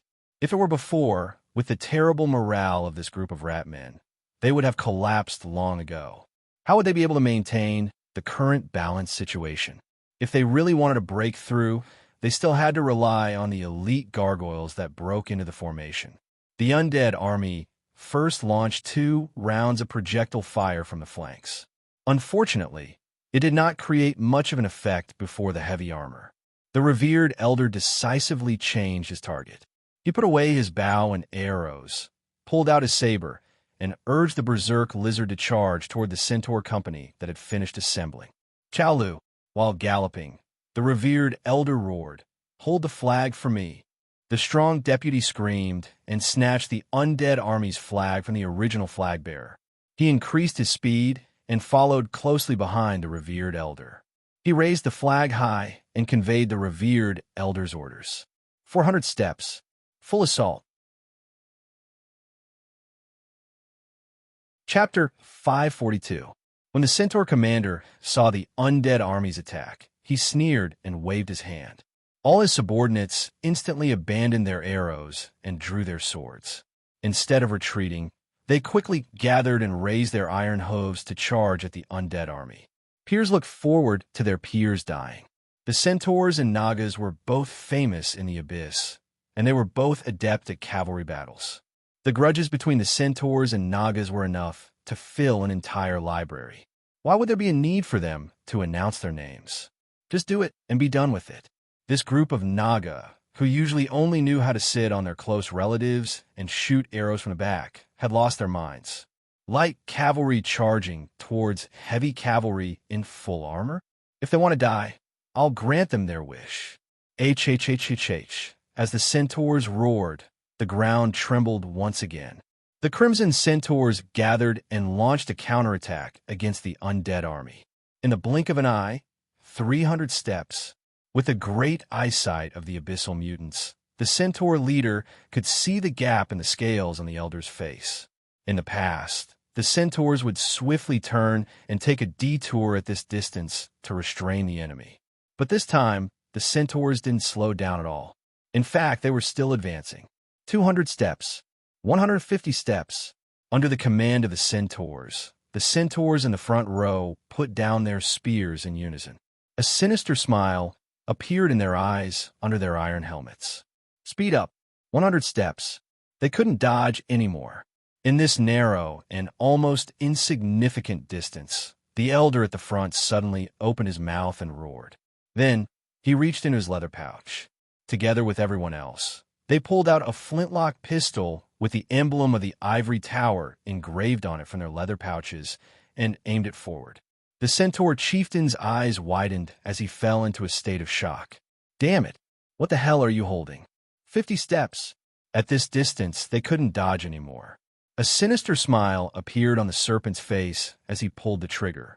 Times have changed, chieftain. Along with a loud boom, white smoke spurted out from the crude flintlock pistol. This kind of explosion that relied on alchemy gunpowder wasn't stable, and some of the pistols had even exploded. However, most of the flintlock pistols completed their mission when they were about to be scrapped, shooting out deadly bullets from them. In an instant, the centaurs' formation shook. Along with a loud boom, countless centaurs staggered and came to a sudden halt. The formation was in chaos. Under flag bearer Chow Lu's roar, all the nagas abandoned their guns and raised their sabers. The blades clashed. After a clash, the chieftain's head fell from his shoulder. The venerable elder didn't even look back as he continued forward. The Naga's charging formation instantly split into 2 sides, seizing the opportunity to deal damage. Following that, the Naga's formation regrouped amidst the raging flames, and once again charged towards the centaurs who had fallen into chaos. Kill these bastards! The elder roared and raised his saber. More than 80 undead knights followed closely behind and charged at the centaurs who were in a chaotic formation. However, The final outcome had already been decided the moment the flintlock pistol was fired. With the technology of the ivory tower and Huaishi's batch of degraded metal explosives, it was easy to use alchemy to recreate the flintlock pistol in hell. But in reality, if it was only at this level, it was insignificant. In terms of lethality, the metal bullets couldn't even compare to the centaur's heavy arrows from a distance. There were very few guns that could be used in hell. And with the absurd physique of hell's creatures, a bullet wound was nothing. Even if one used a Thompson gun on a gargoyle, it wouldn't be of any use. There were many races that were born with bulletproof vests. In the end, the lethality of this thing didn't rely on its design. It was the shock it could cause when the enemy was caught off guard and the unknown after pulling the trigger. These mother asterisk king bastards even have guns. What if they throw a grenade? The roar that burst forth from the Minotaur's formation in the distance and the flames that soared into the sky perfectly confirmed this conjecture. This group of bastards really had lightning in their eyes. Not only do they have grenades, but they also have explosives and incendiary bombs. Huaishi's exclusive patent, the Alchemy Explosive V4, Zero, and the metal incendiary bomb Ramesh's Wrath were refined 3 times in a row. Using this kind of weapon at close range could be considered a mutual destruction weapon. Once they encountered the fearless Ratmen, it was like meeting the golden wind and morning dew. It was even better than meeting countless humans. The excited Ratmen braved the explosion and pounced into the formation with bloodshot eyes. Then, they suddenly fell to the ground. It was like kowtowing for red packets during the New Year, offering a big gift. Brother and sister-in-law, Happy New Year! As the blazing flames slowly rose from the Minotaurs, a hot wind filled with the pungent smell of metal blue in their faces. Huaishir propped herself up with her sword and stood in place, bored to death. She quietly watched the battle. He stared at the colonel in the depths of the oil refinery. The colonel also looked at him silently. His palm repeatedly rose and fell on the military knife, clenching and releasing it, but he never unsheathed it. He hadn't made up his mind. In the dancing firelight, the shadow on his mask constantly changed, flickering between light and dark. Looking at Huaishir's eyes, he slowly became disappointed. In the end, the other party didn't use the terrifying weapon that instantly injured Pandalong. Although he didn't know if there were restrictions or what, if he let the other party continue to blow up like this, even the Minotaur's Heavy Armor Company, which was famous for protracted and defensive battles, might not be able to withstand it. He was still hesitating. Just like that, in front of him, Huaishir raised his hand. The darkness in the burial sanctum surged and almost boiled. Then, countless blood-colored crows emerged from it, spread their wings, and rose into the sky. The crimson torrent swirled above the sky. Under the attack of the war, it was the crows of ghosts that had really transformed. In the dim light of the candlelight, they fiercely spread their wings and swooped down. When the blade-like wings swept past, even the heavy armor of the Minotaurs couldn't resist. A total of 1,264 crows suddenly descended. They didn't really rush into the battlefield. They swept past the chaotic battlefield and then rushed to the huge jellyfish in the sky. In the scorching clouds, the huge jellyfish suddenly shook. Among the hundreds of tentacles, dozens of them were raised and swept around randomly, but they couldn't touch the invisible crows. When the crows flew, they would release the bombs between their claws, leaving a cluster of explosive flames on the huge canopy of the jellyfish. After 4 or 5 consecutive explosions, the jellyfish's canopy was still intact and didn't fall apart as expected. After the translucent jellyfish's body surface broke, a large amount of cooling liquid that was on the verge of boiling spurted out from below. It was difficult to cause effective damage, but it successfully interfered with the giant evolved chimera's work. On the back of the jellyfish, the gunman who had attacked Huaishir tried to fight back. Soon, as the crows spread, a middle-aged man with a solemn face in a black robe appeared on the jellyfish's canopy. "Holy!" Van Helsing raised his eyes and murmured fanatically. The axe of wrath in his hand lit up with a blazing light. He stepped forward. The sound of air breaking broke out. Van Helsing ignored the blade of extermination falling from above his head and came in front of the gunman. The burning axe blade slashed down with a thunderous sound. The gunman only remembered to pull out his dagger and try to block, but then the broken dagger fell from his body along with half of his arm. Blood gushed out. The gunman quickly retreated, trying to avoid it, but he couldn't escape Van Helsing's speed. The former executioner of the Religious Court of Inquiry followed him like a shadow. If he couldn't even deal with a gunman at such a close distance, he wouldn't be called an ace purifier. The gunman couldn't retreat. Without hesitation, he jumped off the back of the jellyfish and fell to the ground. But in midair, Van Helsing's face was already close. Several falling blades penetrated his body from the back, but there was still no expression on his solemn face. Instead, he raised the axe in his hand again and slashed down. Blood sprayed out in midair. Only a broken body fell to the ground, along with the broken border relics. Even with the protection of protective equipment, it was still difficult to be whole, like a lump of rotten meat. Soon after, the severed head fell to the ground beside the colonel's feet. The colonel glanced down at the face. In silence, he raised his foot and kicked it away. He pulled out his sword and pointed it at Huaishi's face. He issued his challenge. Huaishi was expressionless and unmoved. It was as if he didn't see it. He couldn't be bothered. As a result, the eyes under the mask became increasingly gloomy. As he slashed down the blade, a cold shadow appeared in the flames behind the colonel. The colonel's clone and soldiers descended again, but this time their attire was completely different from his. They no longer maintained the ancient attire from decades ago. Instead, they were elite soldiers with masks and helmets, dark camouflage uniforms, and bulletproof vests. In addition to the modern firearms in their hands, there were grenades at their waists, magazines hanging from their bodies, and even grenade launchers, mortars, and anti-aircraft rocket launchers. All kinds of weapons were available. Under the miraculous blessing of the stigmata, they weren't affected by hell at all. The total number of soldiers was more than 60, almost equivalent to an entire special operations force. At this moment, the colonel's title was truly worthy of his name. At this moment, the quiet night sky outside the oil refinery was broken by a roar. A blazing beam of light suddenly rose from the distance and swept across the night sky, shooting toward the other side of the village of dusk. It vaguely illuminated the outline of a giant ship.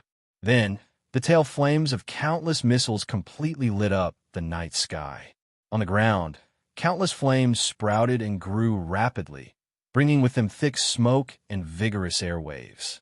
That was the direction of the Iron Crystal constellation. Huaishi calmly glanced back, unmoved. There was the Iron Crystal constellation, the Grand Master guarding it, and the assistance of so many scholars, alchemists, and the ascendants of the exploration team. If the Ivy League really attacked, he would cut off his head on the spot. Huaishi still didn't know where he was most confident now. There was no other word, the Grand Master. As long as the Grand Master was still there was absolutely no possibility of the Iron Crystal constellation falling. Huaishi would have an absolutely safe rear and wouldn't have any worries. But now it seemed that the branch control center here had become a trap used by the Ivy League to lure the Ivory Tower's troops. He grinned and gave the colonel a mocking smile. Chapter 543. How pitiful. Huaishi looked at the colonel and asked sympathetically, "Were you thrown out to be an abandoned pawn?" An important sign of being an adult is learning to take responsibility. The colonel responded indifferently. Since it's a job, then no matter how bad the task is, you have to do it well. Kid, you're still far from it. Suddenly, a personal attack was launched. Huaishi raised his eyebrows, but he didn't feel angry. In any case, the fact that the colonel was standing here meant one thing. He came here prepared to die. He wanted to entangle the main force of the Ivory Tower with his own strength and create an opportunity for the Ivy League to fight back. In order to win, he was willing to play his role in this round of exchange. This determination and courage were truly admirable. Unfortunately, whether it's here or the Iron Crystal Throne, you won't get either. Huaisher finally pulled out the blade from the ground, took a step forward, and walked out towards the colonel. "You were challenging me just now, right, Colonel? Then wait there for a moment." Huaisher walked straight ahead, ignoring the fierce battle that separated them from each other. "I'll respond to you immediately." Casually, he nailed the flag of the burial sanctum to the ground behind him. Huaisher walked forward step by step. The chaotic rat tide opened up in front of him. The furious Minotaur's warriors waved the giant axes in their hands and roared as they rushed towards him. In his hand, the projection of the sword of virtue dissipated and was replaced by the ferocious hammer. The fire of agony burst out from the spit. As Huaisher turned around, the hammer swept horizontally. Thunder spread, followed by a loud sound of crushing iron light, and moved forward with irresistible force. The giant axes were crushed like thin paper, and the remaining force smashed forward. Waves of air burst out, and the burly, heavily armored warrior was sent flying backwards, shattering into pieces in midair. Scarlet blood rain and iron shards shot out behind him, creating a terrible gap in the defense line. Huaisher had already stepped into the center of the battlefield and casually put the sacrificial knife into the throat of the heavily armored warrior in front of him. Blood gushed out from the gaps between the thick and heavy pages. Before it fell, Huaisher had already leaped up, stepped on its shoulder, and leaped with all his might. Along with the spreading shadows, the crow tide descended. The blood-red crows cawed fiercely, showing their scarlet eyes to the Taurens and sweeping their iron wings. As the crimson crows gathered and dispersed, Huaisher suddenly crossed a large group of crows and appeared in their center. He raised the axe of wrath and slashed at the defenseless minotaurs around him. Thus, a bitter battle began. Huaisher walked forward step by step. The colonel stared at all of this coldly, quietly waiting for Huaisher to break through the encirclement step by step and arrive 100 meters away.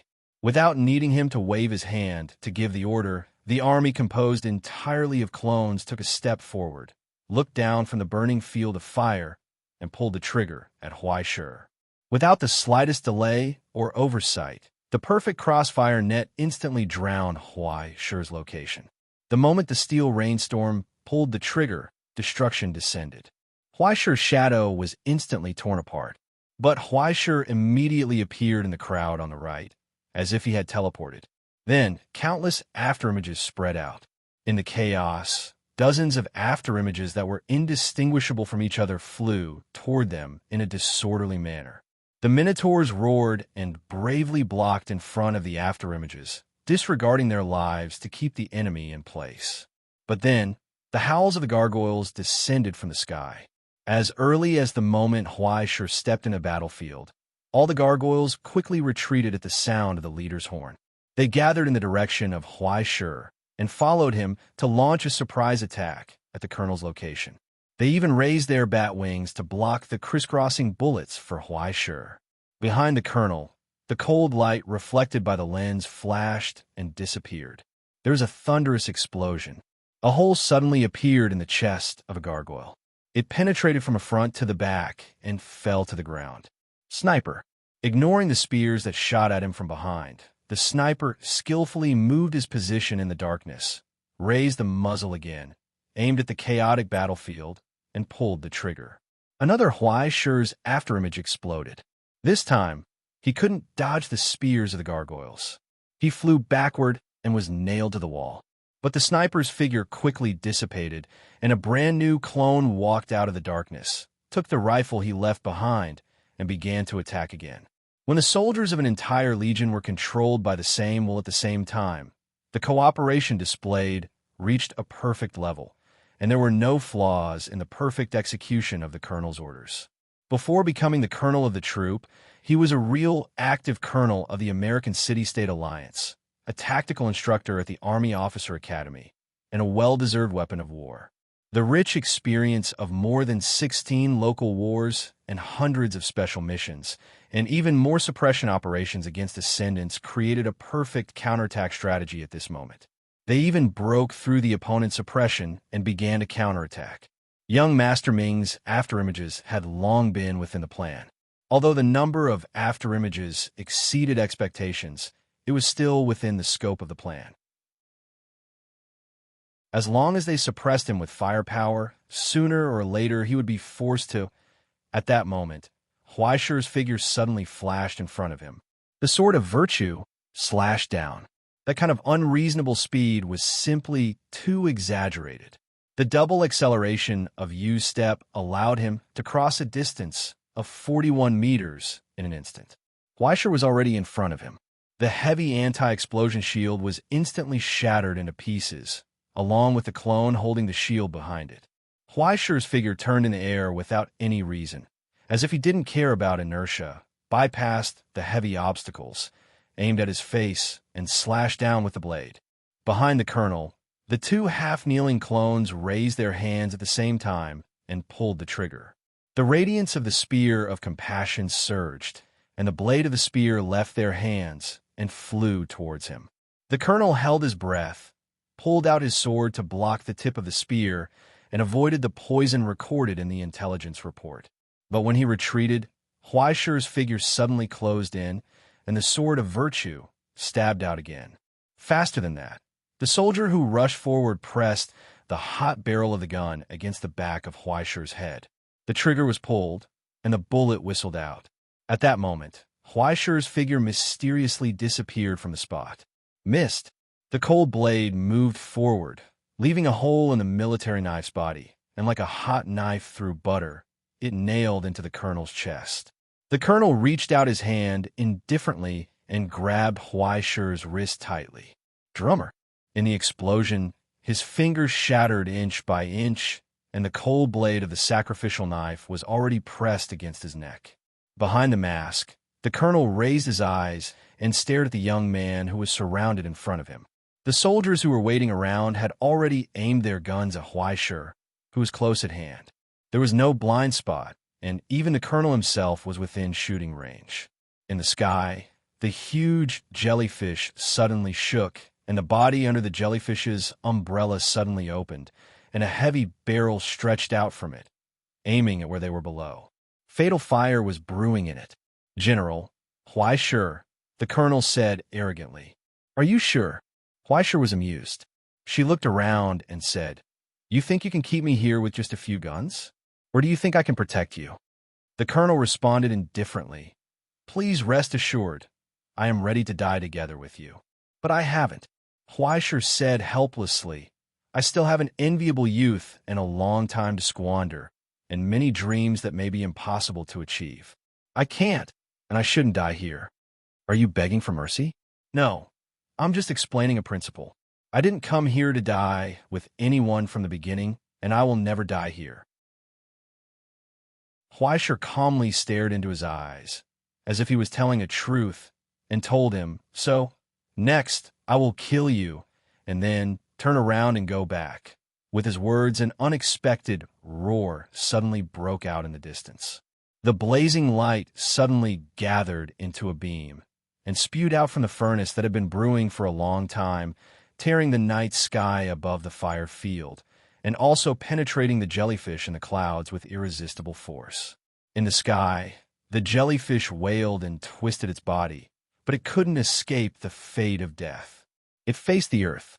With a large amount of cooling liquid spurting out of its body, the overloaded heat began to burn its body in the air. In the end, only hundreds of burning red steel parts fell to the ground with flying ashes and wreckage, and smashed into the fire field. Just outside the battlefield, a truck that had long been forgotten by everyone finally showed its ferocious claws and teeth.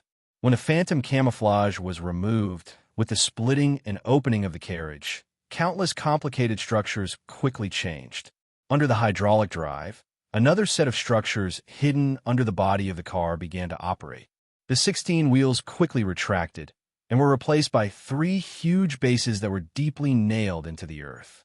When the cumbersome carriage fell off, a huge cannon that was enough to make people stare at it with their mouths agape rose from the body of the car.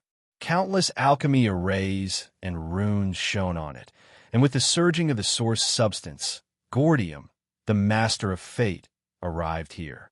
After seeing the actual situation of the place, it sees the opportunity created by Huai Shi and the huge cannon aimed at the sky, shooting out thunder and fire that determine the outcome. The final word. This is a warning from the ivory tower. Please stop all acts of war and surrender immediately, or in 10 seconds. We will launch a saturation artillery attack on you. On the control panel, Raymond announced indifferently, counting down 10, 9, 8, 7. Are you stupid, little brother? I have a cannon. Not only was the colonel dumbfounded, but Huaisher was also dumbfounded. Wait, why do we have a cannon? Aren't you a driver? So are you a king driver of a carriage-mounted cannon? It was as if he suddenly found out that the driver he found was a train driver, but he also drove a train cannon. It shocked Huaisher for a whole year. The story of Lu Chuan, who had an item store on him, gradually went astray and became a system merchant in order to make money. 2 million high-quality author's new book, guaranteed character. Chapter 544. With Raymond's bombardment, this sudden war finally came to an end. Even so, Huaisher's forces were still unable to stop the colonel and his men from retreating. If possible, Huaisher really wanted to kill them all and leave them here forever. However, from the beginning of the war until now, he had felt a faint sense of impending death from the colonel's body. To be safe, he did not use the Fly King, who had been eager to fight, but it was hard to know what else the other party had. Therefore, although it was a pity, he could only let them go. Huaisher looked at the colonel's neck that disappeared into the darkness and could not help but sigh regretfully. They won, but he felt that something was missing. Soon, he began to have a headache. The price of fighting too hard was that he had to endure the painful results when counting the losses. The gargoyle had slightly injured 3 people and severely injured 1, but the wound in the chest was nothing to the gargoyle. After removing the curse on the bullet, it ate a lot of metal and rested for about a week. The undead army had slightly injured 11 people, severely injured 6, and lost 3 people. It was still within the acceptable range. This group of Nagas became the undead army because of their strong vitality. As long as they still had a breath left, they could undergo a ritual to shed their skin and get out of danger. Moreover, with the medical staff of the Ivory Tower here, there were basically no major problems. In the Naga's mind, there was no such thing as death. They had special glands in their bodies that could store memories. As long as the body was recovered, the glands would be immediately preserved. After bringing it back to the tribe, through the hands of the great shaman, the precious experience and memories could be recovered from the body of another member. They were not sad or afraid of death. Instead, they were filled with the literal cruelty and indifference of cold-blooded animals. As long as the sacrifice was worthwhile, they would not care. But the rat men were miserable. Although they had strong vitality, they did not have the incredible talent of shedding skin and regenerating like the Nagas.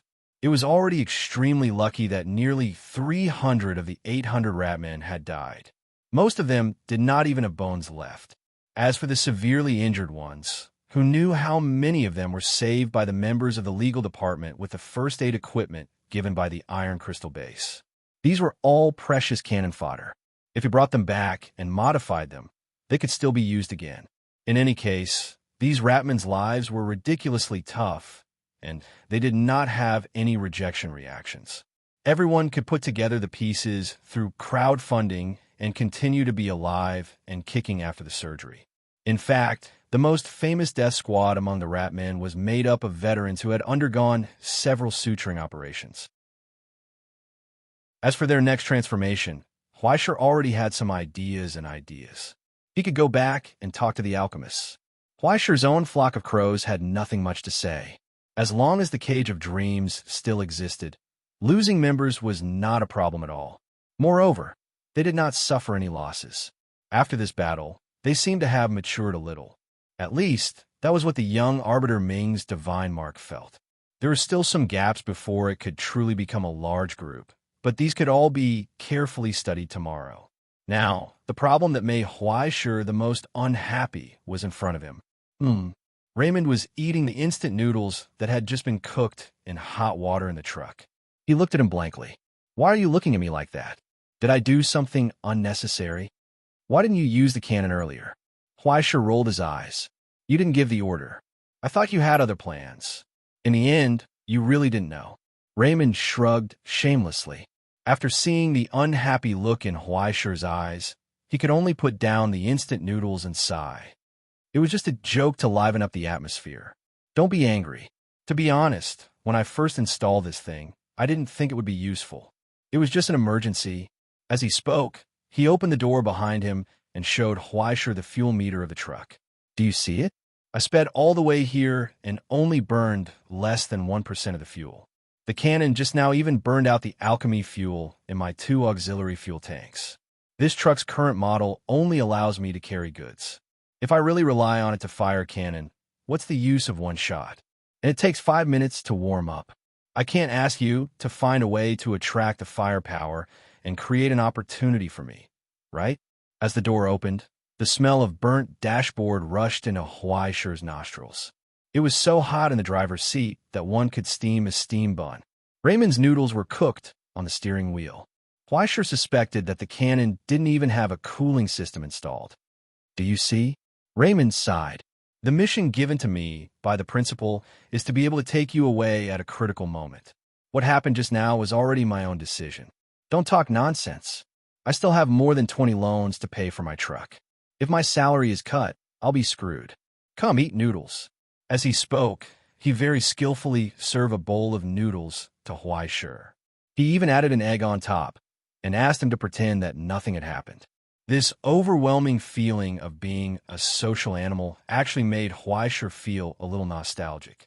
He wondered how the good brother in the gray suit was doing now. He hadn't seen him since they parted on the Stellaris. If he had known, he would have left his contact information. And by the time Huaisha realized that he had been fooled, he had already finished the bowl of noodles. Raymond came over with the soup pot with an enthusiastic look on his face, as if he was ready to make more if he didn't have enough. Huaisha really wasn't in the mood to pursue the matter of this son of a bitch slacking off. Besides, this guy had already confessed his identity. Huaisha had to give Russell face no matter what. In order to repay his teacher's love and care, he could only return the favor by swiping his credit card a few more times. He put down the bowl and walked into the crack under the refinery. After 10 minutes or so, they finally verified the sequence codes with the members of the exploration team in the underground fortification and confirmed each other's identities. When Huaisha went down, she was almost mistaken for an enemy and shot to death. It wasn't until now that the ragged iron door at the end of the corridor that was covered in traces of fire and explosions finally opened slowly. Ogiest, half of his face burnt black, was standing behind the door. When he saw that it was Huaisha who walked in, he breathed a sigh of relief and put down his gun. He slumped in the corner, unable to get up. There were a total of 16 people in the 2 exploration teams defending here, and they actually resisted the Ivy League's fierce attack. The power of a few border relics naturally played a role, but basically everyone here was injured. The most seriously injured Ogiest even made people wonder how he still had the strength to stand up. Don't move first. Huaisha bent down and checked the wounds on his body. First, he used the silver blood potion to seal the most tragic external injuries and treated them urgently. Finally, he transferred the power of the mountain ghost to restore him and upgrade him. After returning to the iron crystal seat, the minute lignification of the internal organs could be dealt with other alchemy potions. Let's keep him alive first. After dealing with it, he turned around and noticed that there was a corpse behind the door.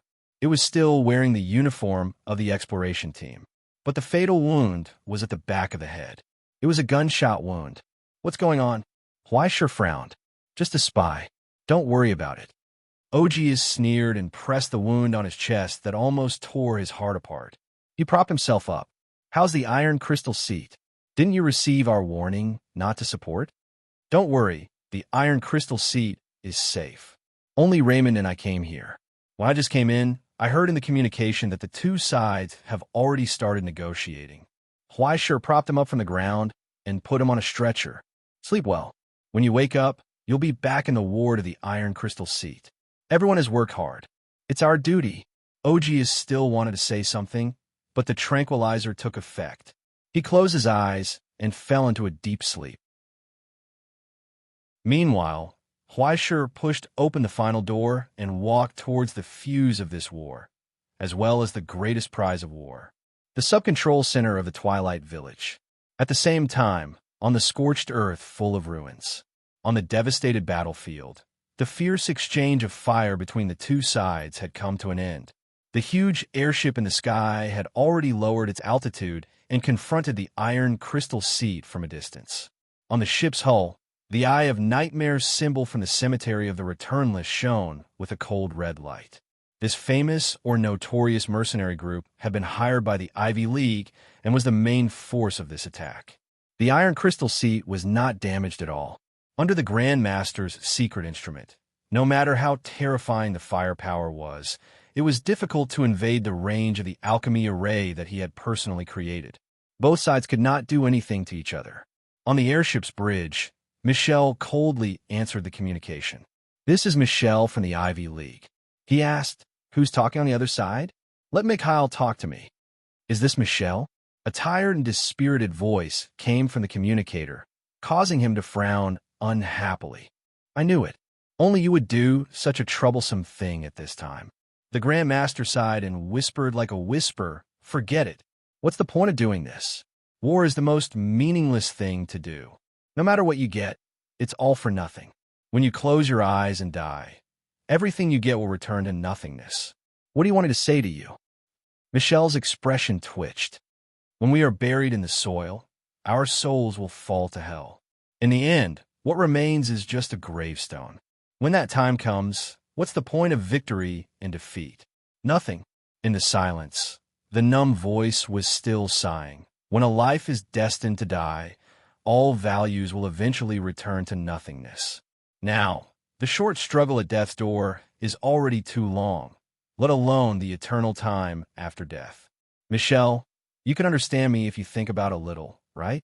Among all of us, you were once the closest to becoming a grandmaster. You can definitely understand my thoughts. Enough." Michel was furious and roared into the communication device. "Can't you let him out after he takes the medicine? Mikhail, how much do you want to humiliate me? You're a grandmaster after all. Don't make such a fool of yourself." He could vaguely hear the chaos on the other end. "Humiliate? I'm just sincerely discussing with you." The Grand Master sighed dejectedly. "Why don't you understand? Humiliation, praise, these are all just superficial. Can you know what other people are thinking in their hearts? Sometimes we don't even know what we're thinking. There are even people who walk around in front of me every day as if they want to seize power. It's too tiring, Michel. Just breathing is already..." Whoa. He seemed to have been covered by someone. Then there was the sound of water being poured, and the communication was suddenly cut off. But not long after, there was the sound of steel rubbing against each other in the midst of the static and electric current. "Long time no see, Michel."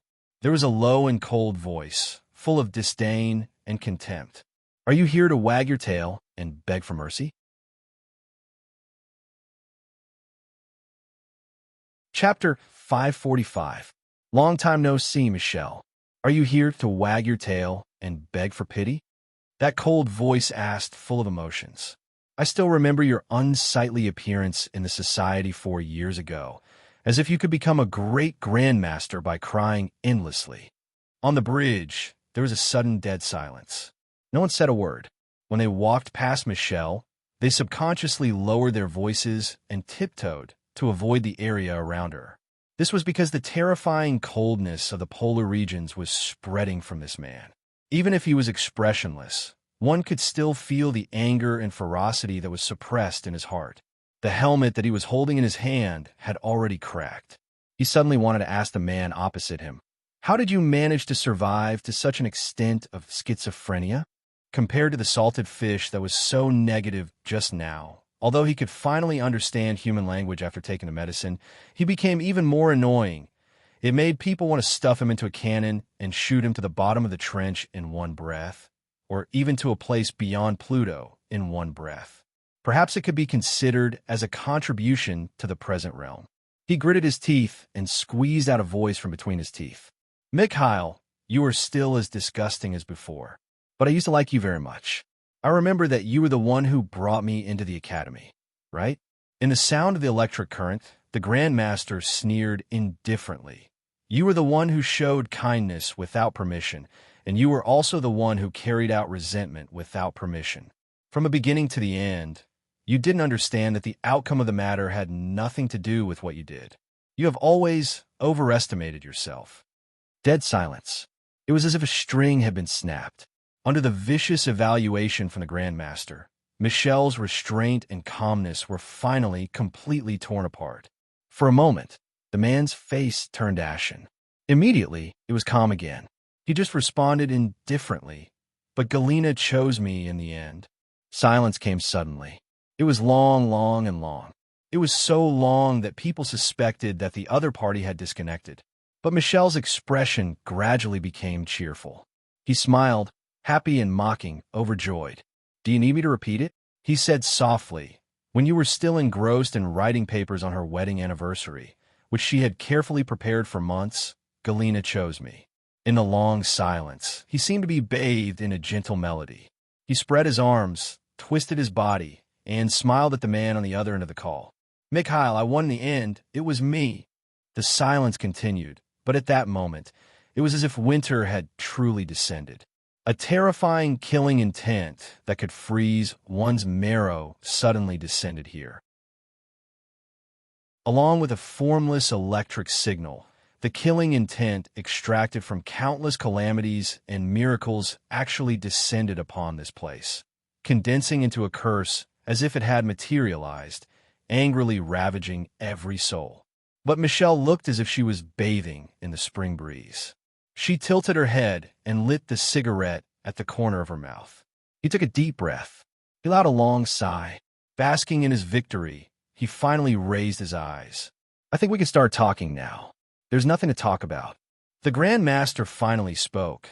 The harsh sound of steel rubbing against each other became more and more inhuman. "Take your war dogs and your Ivy League and get out of my hell. Michelle, if there is any camaraderie between us, then this is the only thing. Hell is hell, but it's not yours," Michelle retorted coldly. "Moreover, we were the first to complete the landmark exploration. Relying on a leak? Forget it." The Grand Master sneered. "You came to tell me this? I just came to make sure if you still have reason." Michelle emphasized, "The battle must be kept within the boundaries. Scared? If you're scared, then go back to your cradle." The Grand Master asked disdainfully, "Would the person who broke through the boundaries first be afraid of the escalation of the war? The American genealogy doesn't mind, but what about the Ivory Tower? The Ivory Tower doesn't care. If you have the guts, you can start an all-out war. Take out the New World Declaration. It doesn't matter. I can make the decision on behalf of the Ivory Tower. Right now, as long as you nod and say that this is what we mean, then the war between us can start. We can even fight to the death. Do you think the Astronomy Society will be so indulgent towards you?" Michelle crushed the cigarette in his hand with a gloomy expression. "Wake up, Mikhail. This is no longer the era of the Republic. When Uncle and Annie are in charge, you have to learn to lower your head obediently. I don't need a crying piece of trash to teach me reason. Wait until you become a Grandmaster before you say this to me, Mr. Candidate." The Grand Master is really amazing. How good would it have been if you had such courage when you signed the divorce agreement? When the Stoneware Society announced the candidate for the Grand Master, why didn't you have the courage to accept it? Don't you know in your heart whether your lousy results are qualified to be evaluated? Do you think I'm the one who made things difficult? I abstained from voting. The rest of the people voted against it. Losers, go back and cultivate for another 40 years. On the bridge of the Iron Crystal, the people in charge shrank to the back and tried their best not to get involved in this annual large-scale battle of alchemy. The purser and the chief engineer looked at each other and sighed helplessly. It seemed that it was impossible to expect them to come to a conclusion. In the dispute not far away, the communications director waved at the purser and asked him to come over. Then, he stuffed a microphone into the purser's hand. "It's from the other side," said the communications director. The old purser understood. He picked up the microphone and spoke in a flawless, authentic Roman accent. "This is the purser of the Iron Crystal, Simmons Jiang." He was answered by an equally polite voice. "This is the person in charge of the Ivy League troop, Pandalong," the old man on the other end said. "It seems that the people in charge of both sides are temporarily unable to fulfill their responsibilities." The purser raised his eyes and looked at the Grandmaster who was arguing in the air. He raised his eyebrows helplessly. "I'm afraid so. I think we need to talk." "I think so too." Then, after a short pause, Pan DeLong suggested, "In order to avoid greater losses, I suggest that we keep the battle within the boundaries. What do you think?" The purser nodded, but was not in a hurry to agree.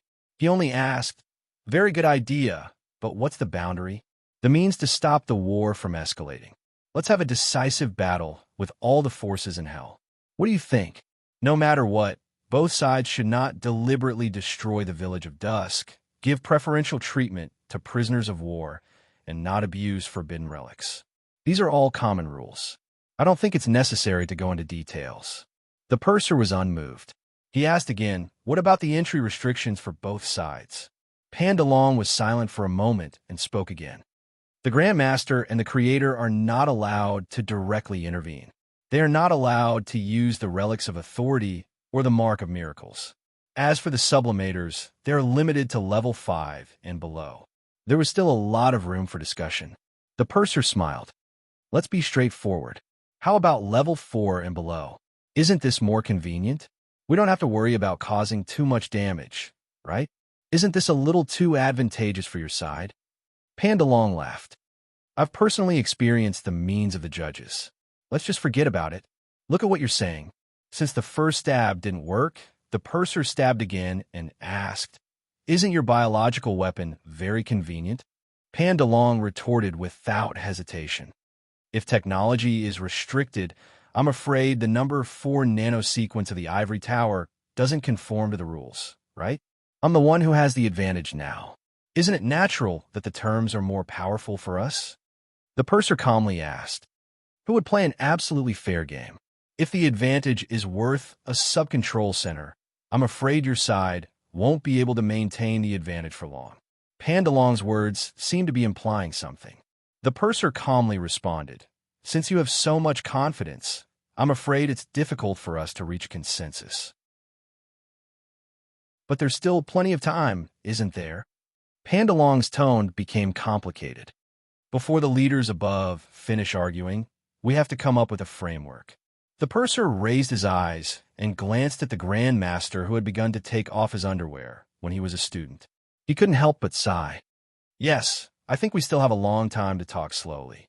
The long night passed just like that. In various senses, there was a lot to talk about. Fortunately, before the arrival of the next day, the purser and Pan DeLong finally talked about a general idea. Although it could only be a general idea, there was no point in talking about it in detail. If both sides really restrained themselves from this fight, it was enough to talk about it to this extent. If they really had no face to continue to entangle with each other, it was useless to talk more. And the annual cat fight in the Alchemist Circle also came to an end. Michel lost. His voice was hoarse first. He couldn't speak. When the man in armor boarded the bridge and nodded to him, he hung up the communication and ignored the Grandmaster on the other end. "Did it work?" Michel asked. "According to the map you gave us, we found a total of 16 places tonight. We found another sub-control center in the second place, but we couldn't find any traces in the rest of the places." The man in armor handed over the report. "In a few hours, after the preliminary preparations are completed, we can start the excavation." "Very good." Michel pinched his throat, his expression gloomy. Although it was a mistake to directly attack the root of the problem, at least the diversion was successful. When the colonel made a mistake, Pandalong immediately made up for it and changed the priority. Taking advantage of this short night, the Ivy League mobilized all of their manpower to carry out a large-scale search in Hell while enduring the curse. After paying a huge price, they finally found another branch control center among the 16 suspected locations. At least the two sides were once again on the same starting line. Otherwise, he didn't want to see Mikhail again. Unfortunately, he was still one step behind. Just before dawn, the sound of hundreds of ornithopters flapping their wings sounded in the darkest part of the night. The hurricane roared. At the end of the sky, under the illumination of countless searchlights, the giant cube hanging between hundreds of ropes revealed its appearance. The sub-control center buried underground had been uprooted in just one night, and then, under the guidance of the navigator, it moved closer to the iron crystal seat. They did it on purpose. They were showing off their spoils to the losers. Michel narrowed his eyes. However, unexpectedly, the mercenary, who had always been shrouded in armor and seemed to be indifferent to everything, raised his eyes, took a few steps forward, and looked under the giant cube from afar. It was a giant truck that was navigating in front. "What's wrong?" Michel asked in a hoarse voice. "Nothing. I just met an acquaintance." The captain of the Eye of Nightmare answered calmly. His fingers clenched and loosened on the weapon at his waist. After a long time, he retracted his gaze. "It's just some old grudges. It's not worth mentioning." He said, "We should go." Michel nodded and turned to leave. In the sky, the giant ship that had been hovering for the night turned around coldly and disappeared into the distance. The war had come to an end once again. However, it did not mean the beginning of peace. What had arrived was only a short gap before the next war.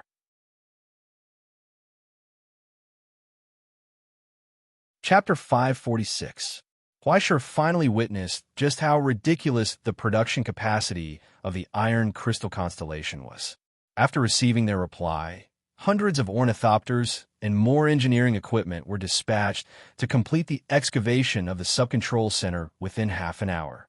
Scholars and alchemists were remotely assisting the operation of the transfer project. When they returned to the Iron Crystal Constellation, there was already a super-large laboratory under the Iron Crystal Constellation with all kinds of equipment.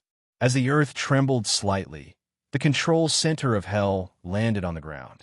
The ceiling quickly closed under the light of the rising sun. With the protection in place, the researchers who had been waiting for a long time rushed out and pounced on the huge cube. Huaishur had nothing to do after that. When he walked up the gangway, he saw the purser waiting there. The old man with a monocle stood in an inconspicuous corner. His black hair was neatly combed behind his head. He did not look old at all. Instead, he was full of energy. "Mr. Huaishur, how's the situation?" Everything went well, although it was a little dangerous. Huaishur smiled and looked back. "But at least we brought our people and the sub-control center back intact. Thank you for your hard work." The purser nodded and said to the stretcher behind Huaishur, "You too. Go and rest." "Okay." Ogiest nodded, and when the purser brushed past Ogiest, he seemed to want to say something. But after a long hesitation, he waved his hand. "Forget it. You're on your own." Ogiest had fallen asleep and did not hear him. "How's the Iron Crystal Constellation?" Huaishur asked. "Thanks to the Great Master's maintenance, it's still intact." When he said this, the purser's expression was very strange. It was as if something particularly difficult to explain had happened, but he could not tell others for some reason. The purser's desire to talk mixed with his desire to restrain himself. He wanted to say something, but stopped.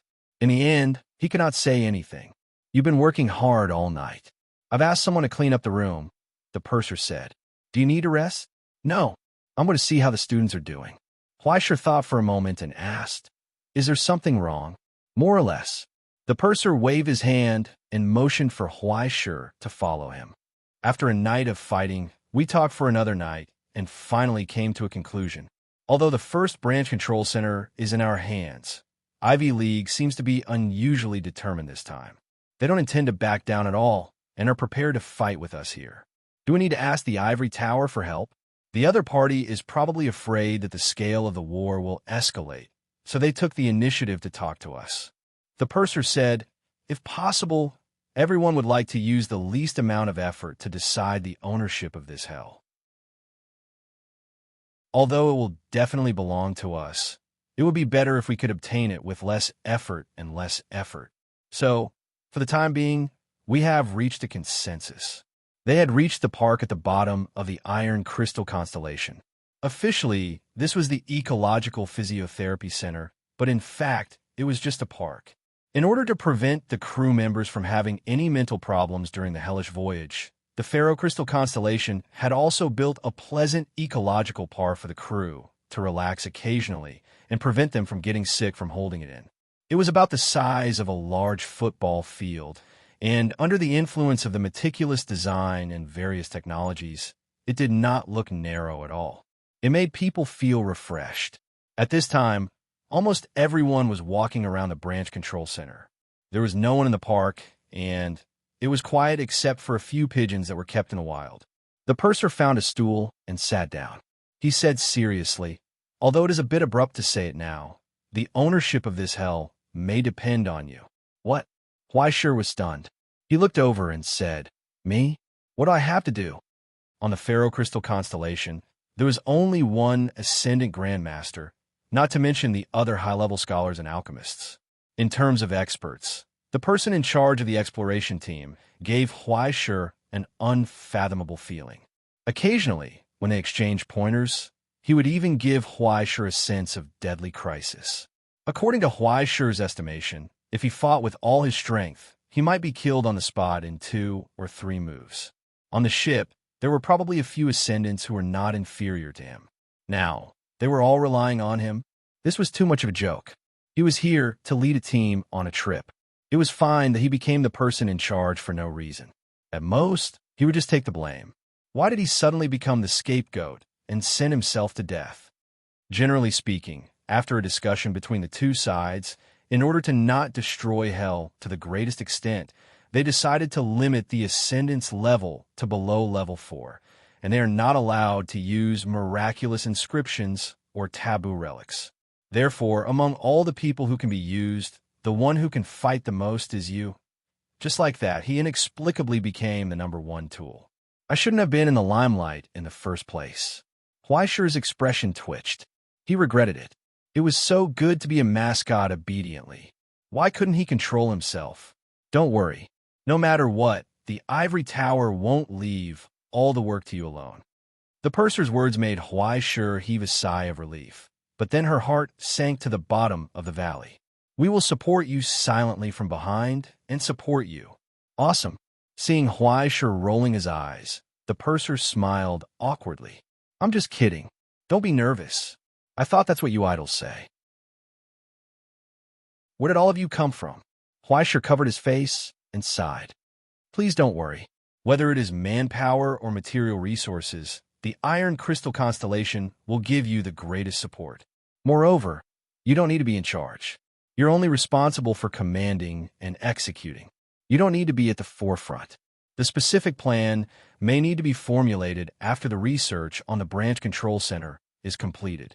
But before that, there are still many things that can help you complete. The purser pondered for a moment and suddenly asked, Do you mind if I take a look at the group you recruited? The group of rats? Huaishur asked. No, the ones in the cage. The purser smiled.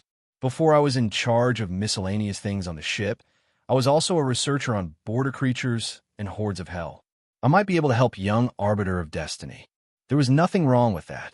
Huaishur raised his hand and chanted. A rather handsome crow jumped out of the bone burial sanctuary and landed on Huaishur's arm. It spread its wings and cawed excitedly. The purser adjusted his monocle, raised his arm, and whistled twice at the crow. The crow looked at Huaishur. After seeing that Huaishur had no intention of refusing, it obediently jumped onto the purser's arm and allowed him to inspect its wings and bones. How rare. The purser narrowed his eyes and carefully looked at its appearance. The death energy is very pure, and it is very close to nature. It should have reproduced in a very stable environment in hell for more than 10 generations, right? In addition to the influence of your stigmata, there are also traces of a relatively high level of origin substance in its body. This attribute, is it a dream? How strange. He looked for a long time and raised his head. Was their clan blessed by the one who wore the dream crown? If it weren't for young Arbiter of Destiny's restrictions, it wouldn't be strange for them to suddenly evolve into nightmares. Ah, probably. Huaishur laughed awkwardly and changed the topic. He couldn't say that they lived in a cage made of decaying dreams every day, could he? It was hard to say whether people would believe him or not. For a young arbiter of destiny, they are indeed a very good clan. Congratulations, Mr. Huaishur. The purser politely returned the crow after inspecting it for a while. Did you discover anything? Huaishur asked. They were born with special characteristics, developed quite well, and their origin substance has undergone a very high level of change. If you want to talk about problems, there are almost no problems. The purser thought for a moment, then said seriously, but in reality, this is a problem in itself. Huaishur didn't understand. It's like this. If they could be raised to this level in a slightly weaker state, they would have probably reached the limit of a large group long ago. Every large group has a stable structure and inheritance, and is adaptable to the abyss. They can expand their group through reproduction and can already be seen as a part of the abyss's ecosystem. So, before they become a large group, you have to be careful not to let them stay in abnormal areas and states for too long, including the situation last night. You should not let them fight. Although their resistance is strong, as a species, they are still too young. Once they cannot adapt, they will suffer great damage. As the purser spoke, Huaishur kept jotting down notes, including how to raise the crows, things to take note of, risks to be avoided, and even possible ways to strengthen them. Although Huaishur could not use most of it, including how to avoid diseases and curses, it was more convenient for Huaishur to understand the abyss creatures systematically. After almost filling up a small notebook, Huaishur finally stopped. Finally, he asked solemnly, "In your opinion, how far are they from a large group?" The purser fell silent. There's a lot of research in this area, but there are not many cases to refer to because birds, especially crow with negative origin substances, are already very rare. There is not much research on them. Your army has also undergone a special origin substance qualitative change, so there is no precedent. After thinking for a while, the purser said slowly, "However, the large groups we know now have at least some common characteristics. For example, they have been recognized and blessed by a ruler, have merged with a disaster or miracle, or have completely occupied the position of overlord of certain hell. I feel that if you have no clue, you can start from these three aspects." At this point, he patted Sui Xiong's shoulder meaningfully. "See, now is a good opportunity." After saying this, he did not wait for Huaishur to react and left with his hands behind his back. Huaishur was left alone in the same place. After a long time, he finally reacted. Wait a minute, wasn't he just going to use him as a tool? Of the three characteristics mentioned by the purser, the first was to obtain the recognition and blessings of a certain ruler. The Cage of Dreams was directly taken care of, with the remains of the previous ruler of the dream realm protecting them. Their origin substance had already changed. This was much better than simply obtaining the recognition and blessings of a few drops of water. The second was that they had merged with a disaster or miracle. Basically, they had been born with a sacred insignia. This was something that Xiaoxi Ming's power could also take care of. At this point, all of the crow were part of Huaishur's subordinate army. Apart from the 9 candle crows, the rest were all backup souls. As long as Huaishur used Xiaoxi Ming's origin substance to slowly raise them, he would be able to change their attributes bit by bit. In the end, all that was left was to occupy a certain hell. Wasn't this just a coincidence? There was a 9th hell right in front of him, waiting for him to explore. It could only be said that the older the ginger, the spicier it was. They were afraid that Sui Xiong would not be able to do the work, so they still hung a carrot in front of him. However, since the method was right in front of Huaishur, Huaishur had to at least give it a try. As long as he didn't die trying, he rubbed his chin and began to think about his plans to conquer the abyss. It seemed perhaps there really was a way.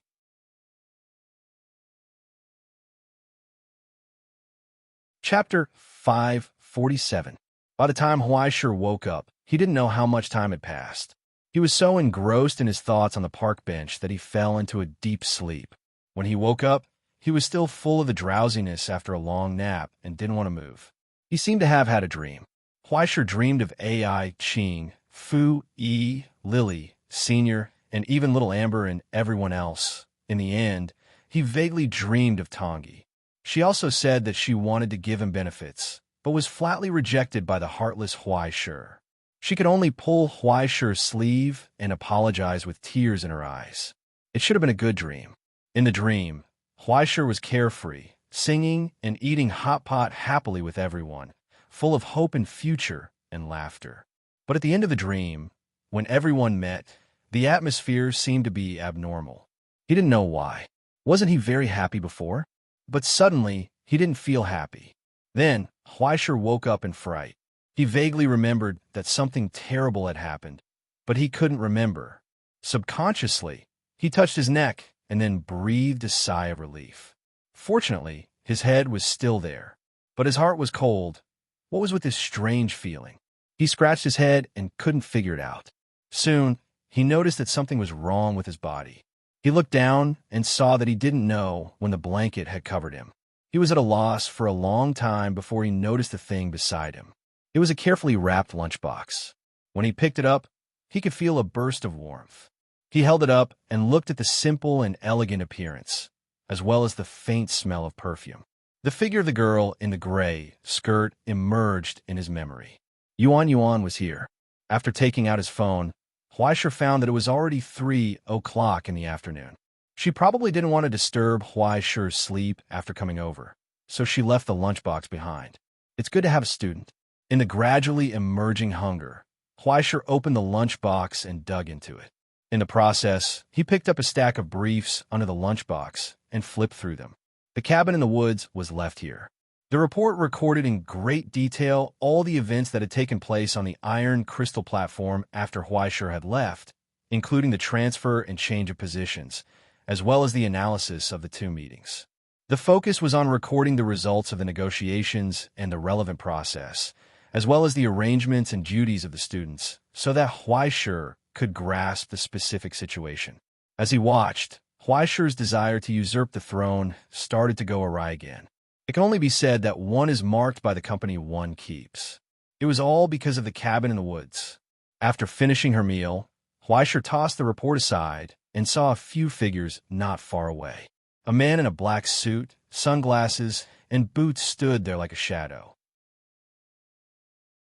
A few crows landed on the branches beside him, waving their wings excitedly and saying something to him. When the black shadow heard this, it would occasionally open its mouth and give a few suggestions, but no sound came out. The members of the legal department didn't like to talk much to begin with. Occasionally, when they communicated with the infernal realm, they would use origin substances to express their intentions.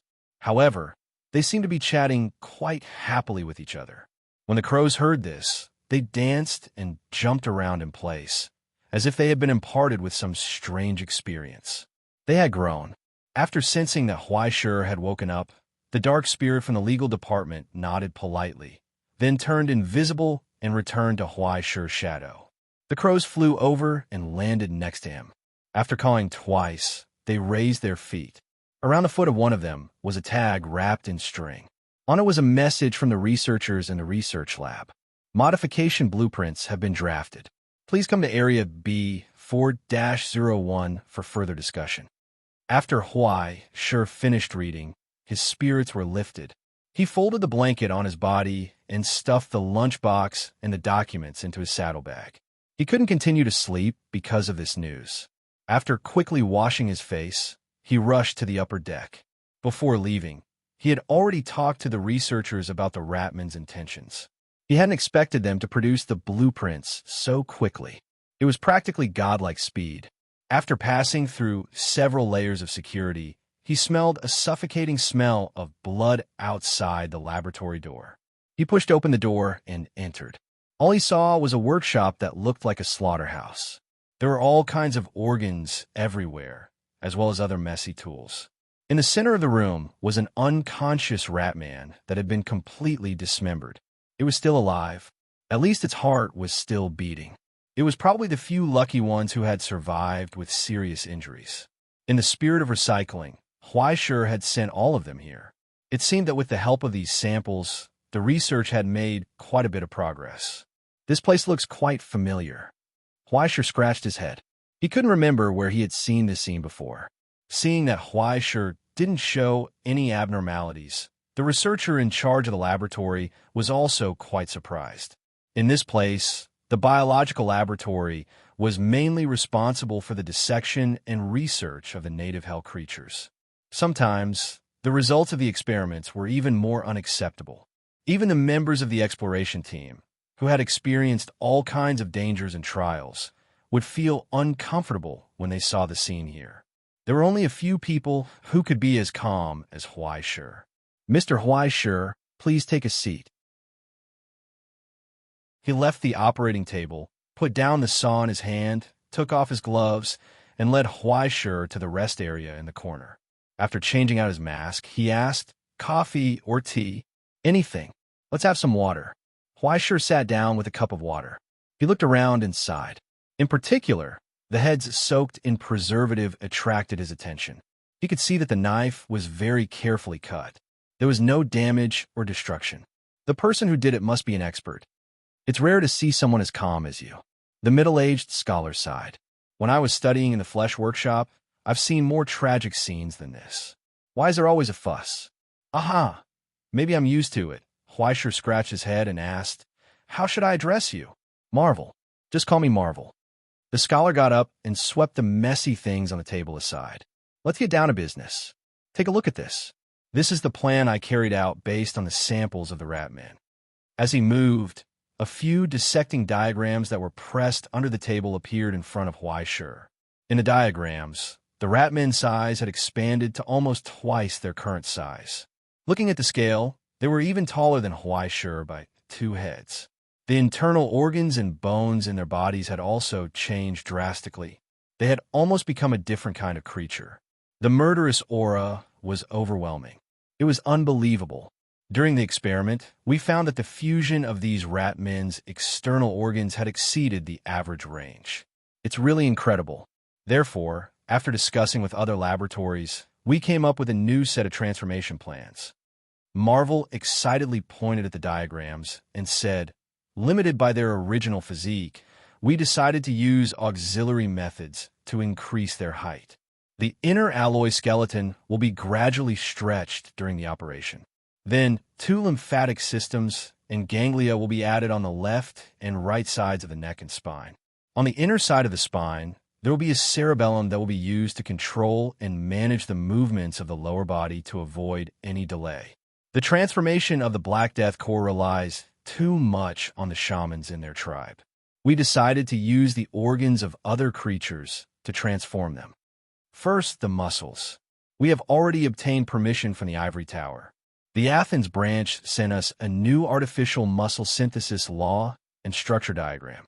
The efficiency of the muscles is more than 10 times higher than the original Ratman's muscles. Together with the increased body, the strength of their bench press can reach more than 2 tons.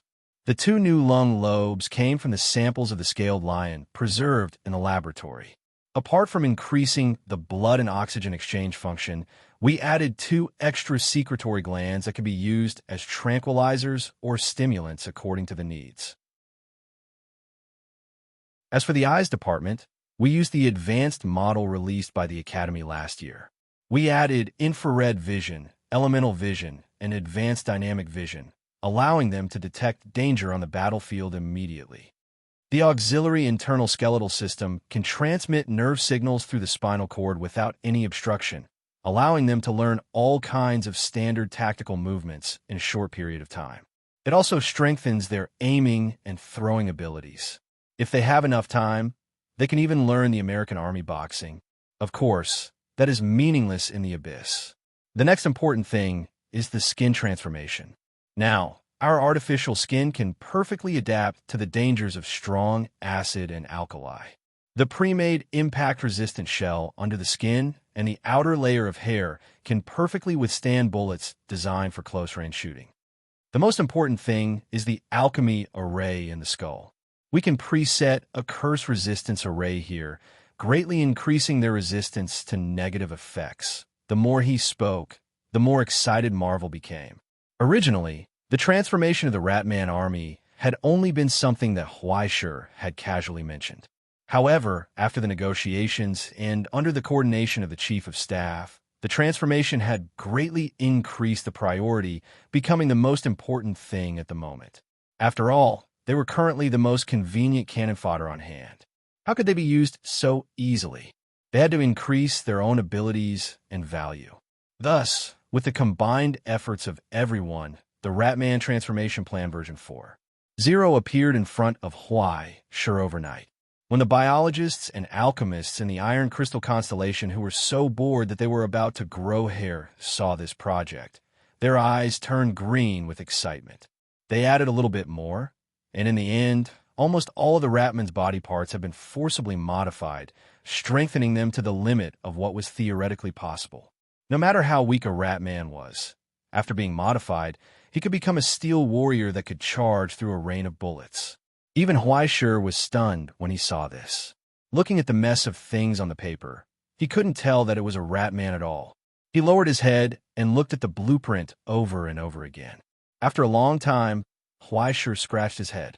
I have to say, this is indeed a little unexpected, he scratched his head, but he couldn't help but frown. But I still feel like it's a little lacking. After thinking for a long time, he raised his head and said, "It's lacking something." Marvel was stunned.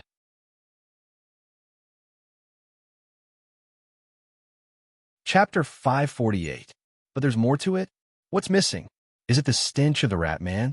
Huaishur was still not satisfied with the result that everyone had come up with after putting in so much effort. Mawar instinctively wanted to refute, but when he thought about how Huaishur wasn't a layman who didn't know anything and wanted to casually criticize him, he forcefully restrained himself. After a long silence, he asked, "Then, do you have any suggestions?" "Sorry, I didn't mean to pick on you." Huaishur scratched his head and thought for a moment. "I just feel that it's a little too dry. See, since you're looking for excitement, why don't we go all the way?" Marvel was stunned. They had almost transformed the Ratman into an abyssal muscle lord. How is it not thorough enough? For example, look at these bones. Huaishur rubbed his chin and thought for a long time. Since we've already transformed so much, there's no need to pay attention to the original taste of the bones, right? Many physical skills are limited by the strength of the bones and can't be used. But why can't we completely transform the Ratman's bones? I remember that there's an alchemy solvent that can transform bones into metal, right? I think it's called iron marrow replacement solvent. As a professional metal alchemist, Huaishur was very familiar with this. You see, as long as we completely transform the bones into metal, there's still a lot of room for us to work on the other parts. But Marvel turned back and said, "The alchemy medicine you mentioned needs to be combined with a larger scale of ritual and ritual. Otherwise, the accuracy won't be so high. After the transformation, the bones may become pure iron ingots. Even the hematopoietic cells in the bone marrow and the external nerves will be killed. You don't have to worry about that." Huaishur smiled and raised his hand. In the palm of his hand, countless fine pieces of iron grew like crystals. "I'm a professional." He had been using the sealing hand to assist in alchemy experiments for a long time. The application of the medicine and the range of tempering was a piece of cake. As long as there were a few more directional runes on the ritual, it would be fine. We need to discuss this further. As a scholar, Marvel didn't dare to agree immediately. He turned around and walked toward the conference room. But after taking 2 steps, he turned back and looked to Huaishur. "Why don't you join us?" "Perfect." Huaishur put away the blueprint, raised his head, and smiled. "I also have a lot of inspiration to share with everyone." On the operating table, the ignorant Ratman suddenly trembled. It was as if he had sensed the arrival of a nightmare. The efficient meeting lasted for a total of 4 hours. 4 hours later, the leader of the gargoyles suddenly received a signal from Huaishur, inviting it to the infirmary. After the bat-winged demon squeezed through the door of the infirmary with great difficulty, he saw a row of scholars and alchemists who had been waiting for a long time raise their heads in unison, revealing strange and chilling gazes. It was as if he was looking at a white mouse. "Something is wrong with all of you." The gargoyle felt a chill at the back of its head.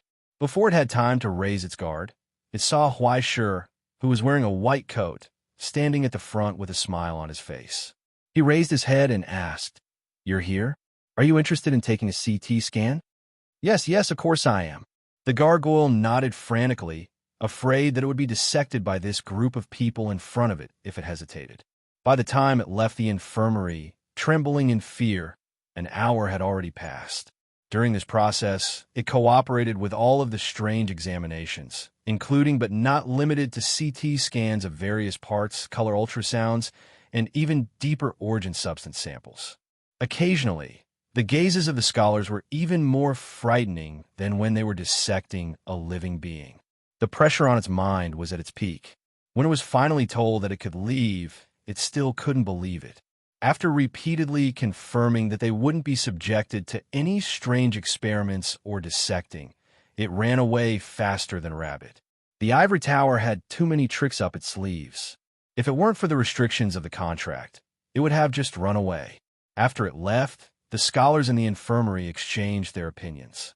Finally, they looked to Huaishur and said, "Your proposal is theoretically possible, and it also avoids the situation of needing to take all kinds of medicine to maintain it during its 4-month shelf life.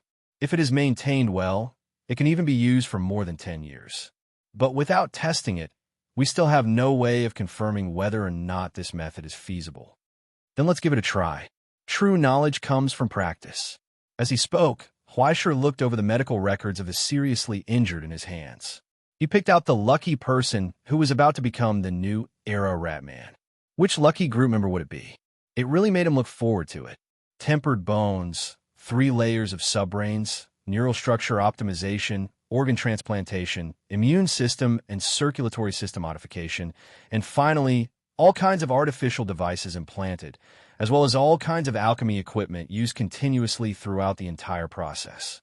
From the inside out, all of the cumbersome and useless organs were replaced. The reproductive system was removed. It was not like they were going to give birth. The digestive system was removed and replaced with a more advanced source substance supply system. After completely replacing all the parts of the Ratman's body, what was produced was a brand new creature born from the original Ratman's foundation. A powerful tool, Rat, created by relying on the Ratman's super adaptability to external organs. In the operating room that could be considered the most advanced, even if it was repeated several times in the entire territory. The 2 scholars who were the chief surgeons and Huaishur, who was the assistant throughout the entire process, had stitched up the last thread. It had already been 8 hours. It was their first time doing it, and they lacked experience. Many things could not be replaced by machines, so it took a little longer. If they were given a few more chances, they would be able to shorten the time to less than 4 hours. At this moment, looking at the 3-meter-tall creation in front of them, an indescribable pride suddenly rose in their hearts. The tempered bones all over their body were enough to walk freely in the harshest environment, and the most advanced artificial muscles gave them invincible strength. Just these 2 things installed on their bodies were already dozens of times more valuable than the Ratman's net worth. Not to mention the layers of alchemy arrays attached to the bones during the process, as well as the large group of cloned organs from various hells in the body. Even the most powerful troll in the Black Death Corps could not be compared to this tool Rat in front of them. This was already an out-and-out war machine, a battlefield meat grinder, and a sower of destruction. If it were not for the special situation, this kind of experiment with absolutely no cost-performance ratio would not have been approved by the purser. After hollowing out an old-fashioned computer and replacing it with the most advanced configurations, the final result was as unesthetic as a stitched monster. But to be honest, it was really too interesting. No wonder there were so many Frankenstein monsters who liked to mess around. Who could resist this kind of temptation to do whatever they wanted? They could only be thankful that there was no bill of rights or ethical system in the abyss. Although the Ratman had the word human in it, in reality, they were not human at all. Anyway, they were all seriously injured to the point of dying, so they did not have any psychological burden at all when they worked. Wasn't this also for them to better contribute to the ivory tower? As long as they worked more, they would be able to regain their freedom as soon as possible. Huaishur and the others did not even collect the upgrade fee. This was an act of benevolence. As for the scholars who were yelling about how the flesh was weak, they were just there to join in the fun and cause trouble. It was like a game where you could live for $10. They just wanted to see how much they could strengthen the cannon fodder Rat Man. In the end, everyone was very satisfied with the results. There was only one problem left. This Rat Man is stupid. The scholar in charge of the surgery held a taser and poked the awakened Rat Man back and forth. There is no reaction to any stimulation. Let's check the origin substance. The origin substance is still in the silent state of anesthesia. No, even soul stimulation is useless. Let's try some morphine. It's not like this is emergency treatment. What's the point of going through so much trouble? If you ask me, drink a can of chili powder and there will be a reaction. Damn, chili powder guy, aren't you from the mechanical transmission department? How did you end up here? I'm just giving you a suggestion, and I'll leave. Hey, why are you guys chasing me away? I want to see Huaishur. I want to see the great grandmaster. I contributed to the ivory tower. I've contributed to the iron crystal constellation. The door slammed shut. After everyone else was chased away, everyone began to examine the awakened Rat Man. In the end, they came to a helpless conclusion. There's nothing we can do. Instincts like reflexes still exist, but the origin substance has already collapsed. Marvel took off the mask on his face. There are too many steps to the modification process. The Ratman's consciousness probably collapsed halfway through. Mr. Huaishur, we still need to adjust the configuration a bit. There was nothing they could do. The Ratman's innate constitution was just too weak. After all, they were a race that did not have any good points apart from making soldiers. The only reason they had been able to survive until now was because of their ability to reproduce. They lived faster than they died, and their environmental tolerance and adaptability were maxed out. However, they were still weak in nature. The Iron Crystal Constellation scholars had accidentally gotten too excited and modified too much. In the middle of the process, the Rat Man could not withstand the pressure of the alchemy array, and the origin substance directly collapsed. It was even worse than a brain-dead vegetable. After brain death, at least the origin substance would remain. If they were lucky, they might even be able to form something similar. However, after the origin substance structure collapsed, they would basically be dead. All that was left was a sturdy husk. There's nothing we can do. It's not like we're driving a Gundam. We can't just stuff any parts into it. Let's try the lower configuration version. Mr. Huaishur? Mr. Huaishur, are you listening? In the silence, Huaishur stood in front of the operating table, looking down at the massive Rat Man in front of him. It was as if he could not accept the reality of this failure and was stunned. Marvel sighed. He was just about to go up and say a few words of consolation. Experiments always fail. Rome wasn't built in a day. When Huaishur turned around, he saw a strange light in Marvel's eyes. It was hard to hide his excitement. What did you just say? Rome wasn't built in a day. Did you say that? Ahem, I was just about to say it. I just said to try the lower configuration version. What about the previous sentence? It's not like we're driving a Gundam. That's right. Huaishur clapped his hands excitedly, almost dancing with joy. However, it was not because of the breakthrough in the experiment in front of him, but because he had suddenly found a new path for his large group of subordinates. Ghosts, didn't they have to possess a body? He waved his hand, and a burning flag appeared. It was suddenly nailed into the ground of the operating theater.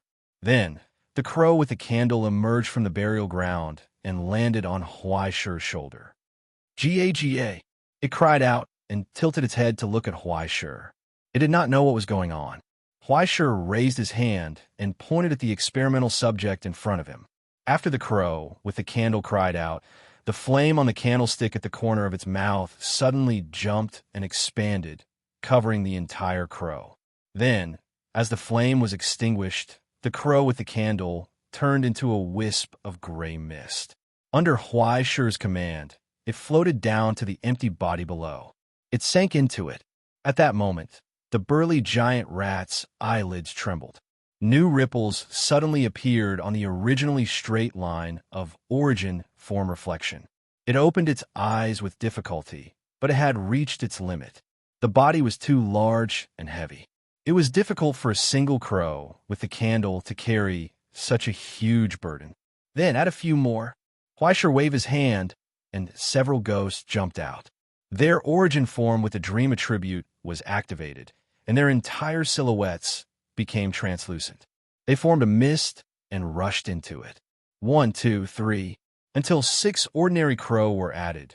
The war machine on the operating table suddenly stood up and fell to the ground. Like a newborn, it waved its arms and legs wildly, struggling to adapt to this new body. After a long time, it finally supported itself against the wall and crawled up. Its head, which was covered in stitches, stiffly looked around. Its dull eyes gradually turned scarlet, which came from a nightmare. Then, it lit up with a fanatical light. Caw! It opened its mouth and used a hoarse and sharp voice to shout out its first words after coming to this world. Holy! At that moment, intense origin form fluctuations rose from the giant ratman's body. As the empty shell was unified by the crows, the flesh and the soul fused into one, and an indescribable change appeared in its body. No, it should be that some mechanism in the abyss had been activated. It was operating here, and a miracle had descended. As it twitched and trembled violently, the giant rat man suddenly bent down. The hair on its body rapidly grew, covering it and enveloping it. Amidst the intense pain, it knelt on the ground and sincerely praised Huaishur. On Huaishur's head, the prince's crown that had disappeared for a long time reappeared. It lit up and emitted a dazzling light.